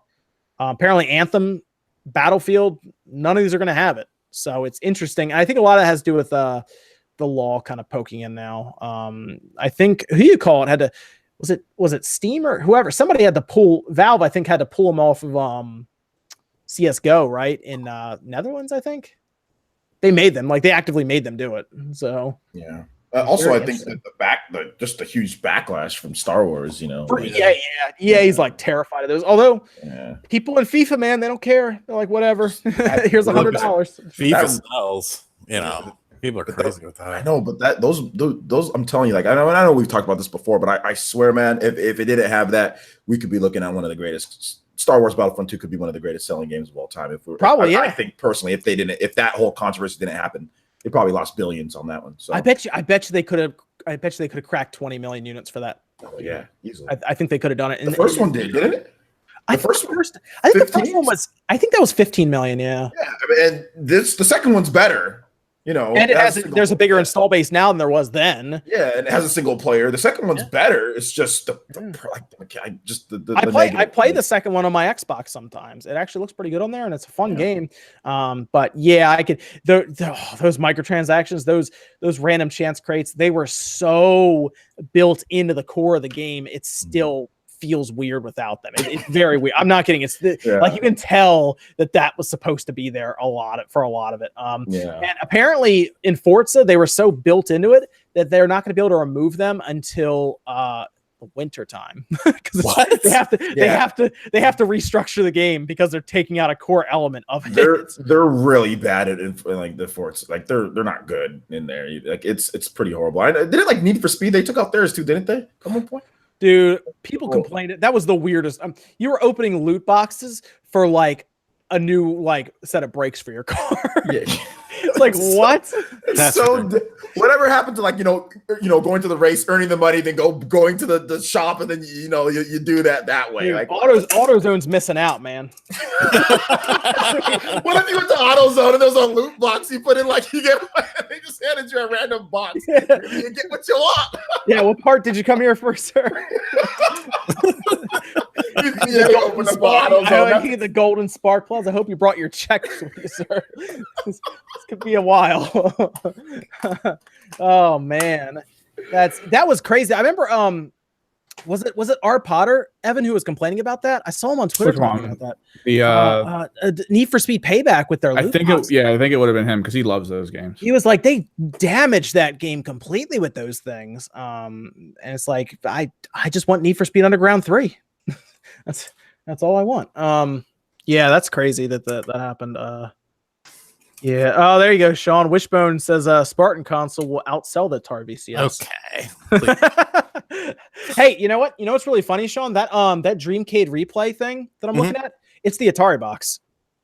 Essentially, It basically is. It's a closed small computer. Yeah, it's a mini PC essentially. And you can get it. I think it's like $150, so it's actually cheaper too. And it has support for a 2.5-inch hard drive, so you drop like a 2 TB drive in there, and it plays like all the emulators and everything. Yeah. Oh yeah. Yeah, I had the beta one. I probably got it a year and a half ago. And yeah, I mean, it was just, I actually ran into a problem with it with one of the emulators, and I went to fix it, and it was just like, oh, it's Windows. Like, yeah, okay. This one runs Windows 10, so it supports all the controllers that Windows 10 works with. I think it would maybe support the Switch Pro controller even. I know it works with the Xbox One controller. Yeah, but it's kind of neat. I like it. It's kind of cool. I'm going to be talking about it probably the next couple of days, but it's kind of a cool little device to check out. So Evan, you said we have 2 other questions. Yeah, these guys came in after the buzzer. Kind of basic. When do you think we will get new announcements for Switch games next? A direct or trade show? What are you expecting new to be revealed or old? I think we're going to see a Nindies in the first week of August. I think a Nindies is going to take place. Like a smaller, didn't Devolver Digital or whoever say that they had 12 Switch games, but for this year, and they've only shown 6? Yeah. I think the other 6 are part of that Nindies presentation, or at least most of them.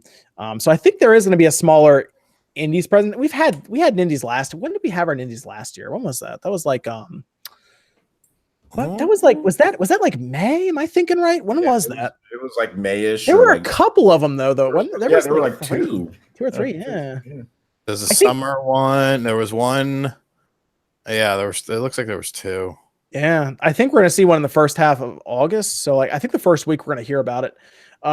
So end of next week, early week after. And then I think in September, first half of September, we'll see the direct, I think is what I'm thinking. See, if they have it in September, they got to be ready because some of the stuff they're going to announce in that direct is coming this year. Right. So if they have it in September, whatever they're announcing a few things. And one of them is, I guess, is coming out in November. They can't put it too close to Pokemon though. First week of November? I don't know. That's weird. End of October. When's Mario Party? Mario Party's like beginning of October, right? October, yeah. They could do it. They could do it at the end of October. Just put it on the same day as Red Dead. Who cares? Yeah. I don't know. Yeah, that's. What do you guys think? You guys have any other thoughts on when you think because there something's happening obviously, but we haven't had an Indies presentation in a while. I feel like that would make sense. Yeah. We still need to get some of those games from the last Indies presentation, like the Messenger and stuff. Yeah, the who you call it? Put that on their Twitter. I think the Messenger's coming soonish. I don't think we have a release date for it yet, do we? No, not yet. And we don't have the best indie game that looked like from like one of the first ones they've done is Dragon Mark for Death. Like, still don't have that game either. Although it has a release date for this fall, but like, it's almost like winter. An Indies would be perfect for those release dates. Yeah. Morphe's Law, whatever. Where's Morphe's Law been? Yeah, what happened to Crazy Justice?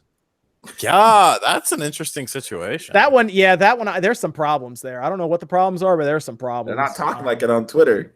They're not talking a lot at all. I've sent them a lot of emails too, asking questions for the guy was on like Facebook and like was very talkative up until I want to say like no until it was supposed to come out. No, even after that, like I want to say like the first week of July, like I remember him saying. I think Fortnite might have thrown a little bit of a curveball into their plans. Yeah. I start emailing people now whenever I do like news stories and stuff. I'm like, let me see if I can get one of them to just tell me something. They never email me back, so I don't know. I've actually emailed them like 3 times. I even messaged them on Twitter looking for something. I wanted to know if they're gonna have voice chat. That was the big thing I was curious about. Crazy Justice? Yeah, for the Switch. It was supposed to. Oh, okay. Yeah, because that's the thing. I know that now we know that you can, put voice chat in since April apparently. Right. So I don't know. We'll see. Is that Unreal Engine? Crazy Justice? I don't know if it is. Yeah. Yeah. See, so it's probably something they could do then, since we've seen Fortnite do it. Let me see. NX Revolutionary talking about the soon-to-be greatest console, Atari VCS. People love making fun of that system, man.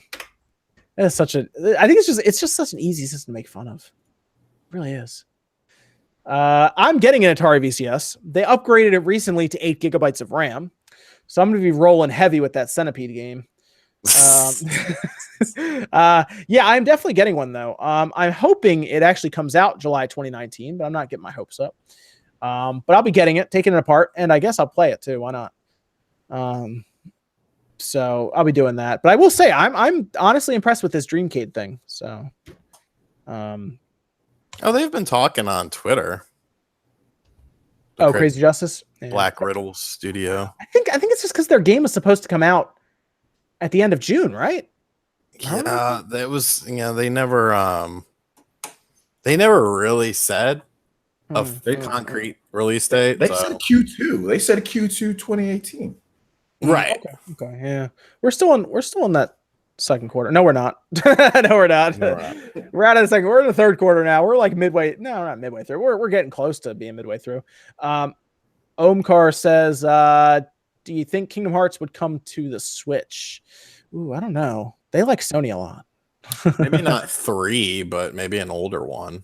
You know, I could actually see 3 coming like years from now. Like, Really? like 2 years from now. I mean, dude, it's Square. You know, I picture them like just taking forever. I had a little rant on this on my channel, and the Square Enix developers don't give a damn about Nintendo fans. So, I mean, it's pretty clear as day that they don't care about anything but Sony at this point. I mean, I think it gets to a point where the install size is large enough to where they like. I think that's why I went to the 3DS, because they were like, install size is really big. I mean, I guess, and they just did it. It's just like an offshoot. It's like everything's so geared towards Sony. I think they were probably even reluctant to make an Xbox One version, but there was some type of deal, or they just said like, we need to recover costs. This is going to cost a lot. Yeah. Like, there was some type of stipulation. It had to have been cost. Yeah. Cost. They won't even give the Xbox One owners like Kingdom Hearts 1 and 2. Like, you have the game there, they won't even port it to them. Like, that's ridiculous. If I was Xbox 1 and 2 has never been on a system outside of the PlayStation mainline. It's never even been on I don't think it's been on the PSP. It's not been on the Vita. It's weird. It's very weird. That's ridiculous. That's why I said, like, I'm not saying I get frustrated. It's not even on PC. Like, why? It's not on Why isn't it on PC?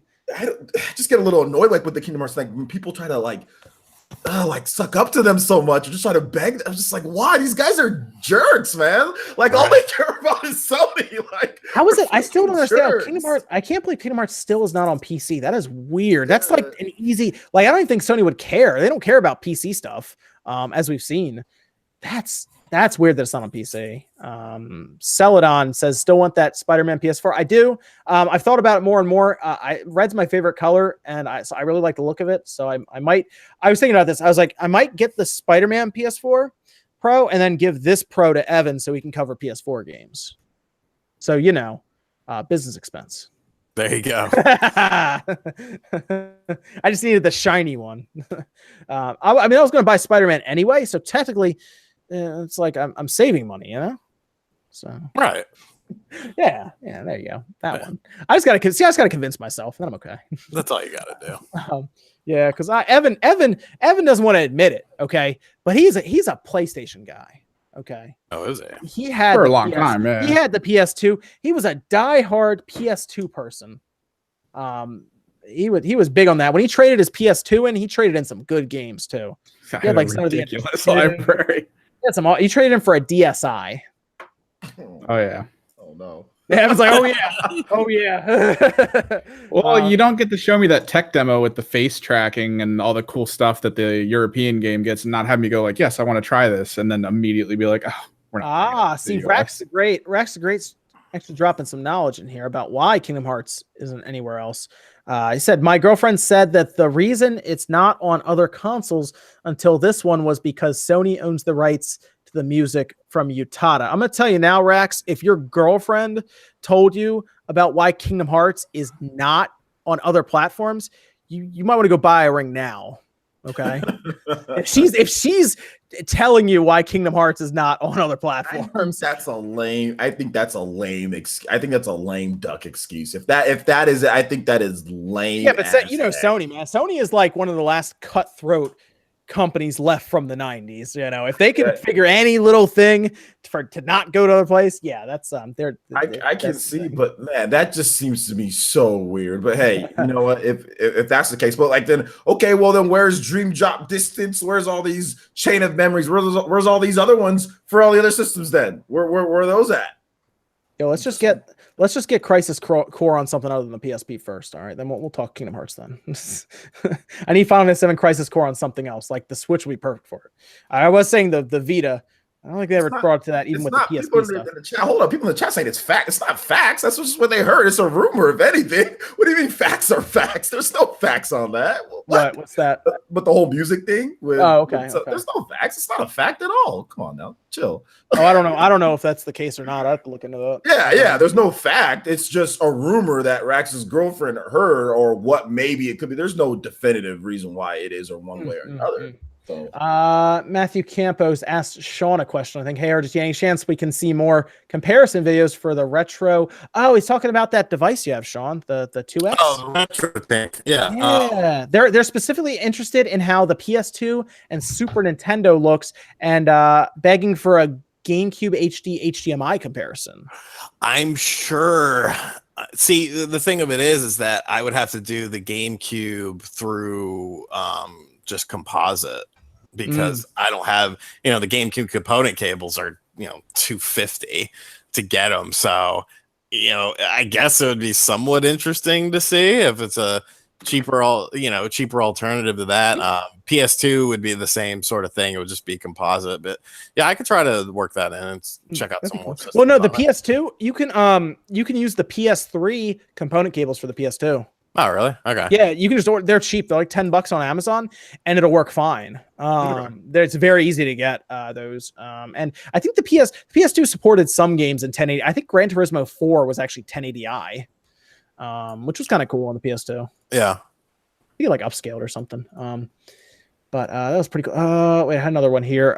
From Sir C. Julius says, "Am I the only one that missed achievement trophy program for the Switch? Wonder will they introduce it with their online program?" I'm interested about that too. Some games have that built in. Like the X Legacy Collection has that built into the Switch version. They have like achievements built in to the game.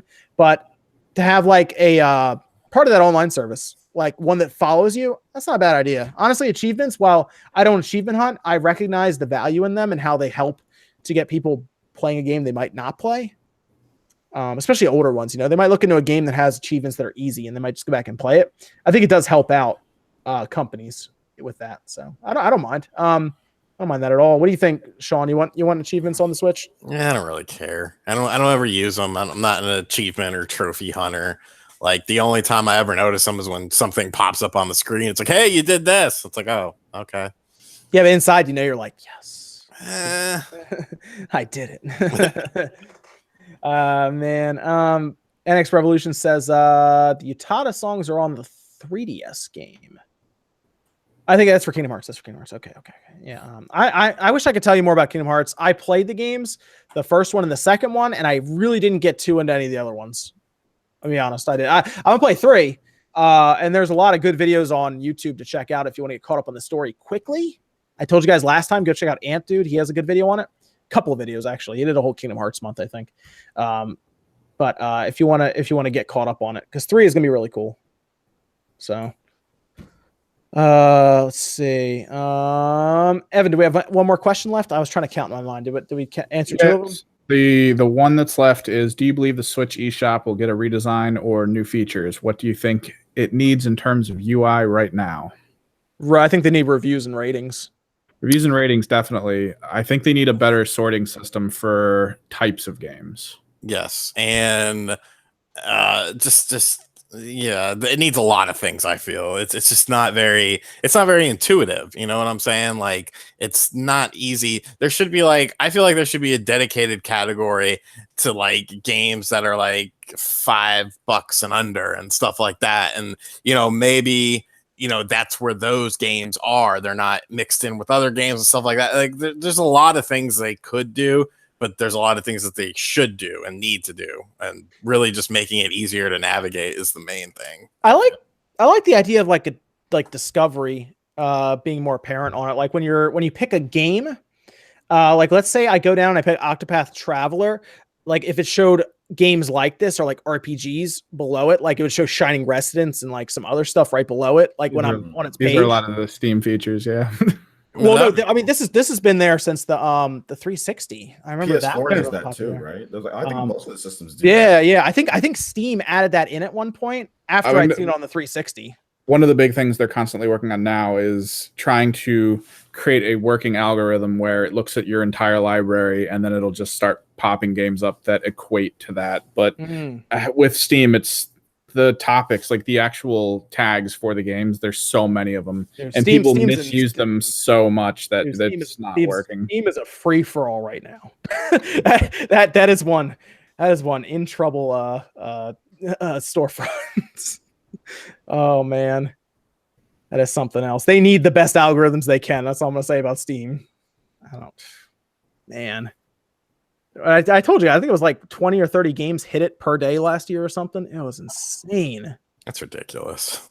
It's awesome. And the problem is one or two of those games are actually good. Everything else is like junk. I don't care because I got the whole Naruto franchise for $24. No, the selection on there is outstanding, but it's also a curse at this point. It's I know it's tough, but it's just so like I got every Naruto game, Ultimate Ninja Storm for $27. I got every single one for $27. I don't care how crappy or how jacked up it is. That's too good of a deal. So I like Steve. It was Rax is talking about the trying to he's going over the music and everything where the Utada's signed to Sony the years of the PS2 titles. When the 3DS game came out, she was signed to a different label. So he's saying that could be why they were in the 3DS game. It's hard to say. I have to look into that more. I'm sure I can tell you now, I'm sure there's YouTube videos or web pages out there trying to explain it. So I have to see. And Yellow Kazoo, yes, Yellow Kazoo is having a podcast tomorrow that I was going to be on as well. So that'll be fun. We're gonna do that. Is that everything, Evan? That's everything from the Discord. All right, cool. Did you guys have anyone that we could raid before we sign off here? We're gonna go around outros and everything, but I need to figure out someone we can send people to. Let's see if I can see one. Subscriptions. Yeah, see if you guys have anyone who's streaming. Actually, my boy George, he's actually one of my users. I think it would really mean a lot to him if you rated his podcast. Okay, we can do that. Well, are they talking about stuff? I don't want to throw them off or anything. No. They're just playing Splatoon. He's one of my dudes in the village. He's a really cool guy. I will put it in the chat. If we could rate him, that'd be nice. Oh yeah, that's fine. It's fine. We can do that. We can do that. Let me pull that up here, and we'll go around now and talk to. Oh, all right. We can rate two different people. I see you guys there. I do want to rate. We're gonna rate two different people. People want to go bug Review Tech also, and he's actually popped in and donated a few times in the past couple of. Review Tech. Oh, he is streaming too. Yeah, we can bug Rich a bit too. He's actually popped in and donated a few times on streams here and everything, having fun. So we'll do both. How's that sound? We'll do both. We did that before where we did two different ones. Let me check out George. Yeah. See, George has he has 6 people watching now, so he'd probably really get a kick out of that. So we'll definitely do that, and then we'll also do Rich at Review Tech as well for fun. But let's go around here. We'll do outros, and then I'll drop links, and you guys can go smash into both of those streams and say hi and hit their like buttons and everything. Let's go around here. OJ, where can they find you, man? Yeah, you can find me right here on YouTube or on Twitter, PlayerEssence. I cover Japanese gaming news, cover a lot of action games like Tomb Raider, stuff like that. Cover Kingdom Hearts when I can, Final Fantasy, Octopath, all just stuff like that. So if you're interested in there, in those type of games, definitely check out my channel. I'm also doing an Octopath giveaway. We still have a couple more, a little bit less than 3 weeks left. So if you want to get in on that, I'll drop a link to that in the chat if you guys want to win a digital copy of Octopath Traveler. So yeah, thanks for having me on. Yeah, here's how I think we'll do it. OJ, I think you can drop the link for George in the chat, and I'll drop the link for Review Tech. That way they'll both just be there, and people can just pick whichever one they want to go to. Okay. You should definitely bug George too, though, because I think Okay. you get a kick out of that too, I'll guys. drop the So link for George. I'd bug both of them. We'll do that after the outros here. So I have Review Tech, so you can do I have Rich, and then Sean, where can they find you, man? You can find me at RGT85. There will be a Code of Princess EX review up. I want to say Monday or Tuesday morning at midnight, or Monday night, Tuesday morning, midnight. I think that's when the embargo lifts. And then I don't know. I don't know what I'm doing this week. I'll figure something out though, but there'll be videos. Sounds good. And then Evan, as always, on Twitter, right? Yep, Twitter. I mean, you can watch Spawnwave stuff because I'll be hopefully working on stuff here soon once the ibuprofen haze wears off from the tooth removal. I just bought a ton of equipment, so I got to set some stuff up for that. And yeah, should have some videos coming up hopefully soon. Got to get you that Monster Hunter, man. Get you do that Monster Hunter review. Yep, and I think because I'm tearing into Warframe, I might do a get up to speed type video for everyone. I think people would like that. The problem is I have to avoid spoilers because this game, every major patch, it tries to hit you with some crazy twist. So I'm gonna do what I can with that. Yep, and then Kazoo, we're doing there's a podcast that I'm doing with Kazoo. It's tomorrow at 2 p.m. Pacific time on her channel, and she's in the chat now. You can check out her channel there. We'll be doing that. It'll be fun. Evan's probably going to hopefully we'll see if Capcom decides not to be mad at us this time. I call them CheapCom a lot. But we're trying to do a review hopefully on Monster Hunter Generations Ultimate. Evan can do his usual review format that people like and all of that. And yeah, people were saying, Evan, if you do Warframe, that'd be really cool. So people could like the beginner's guide to Warframe on the Switch or something, get people, up to speed pretty quick. Like this is what you should do in the first, 10 levels or the first 2 hours or something. So that'd be cool. I would like that.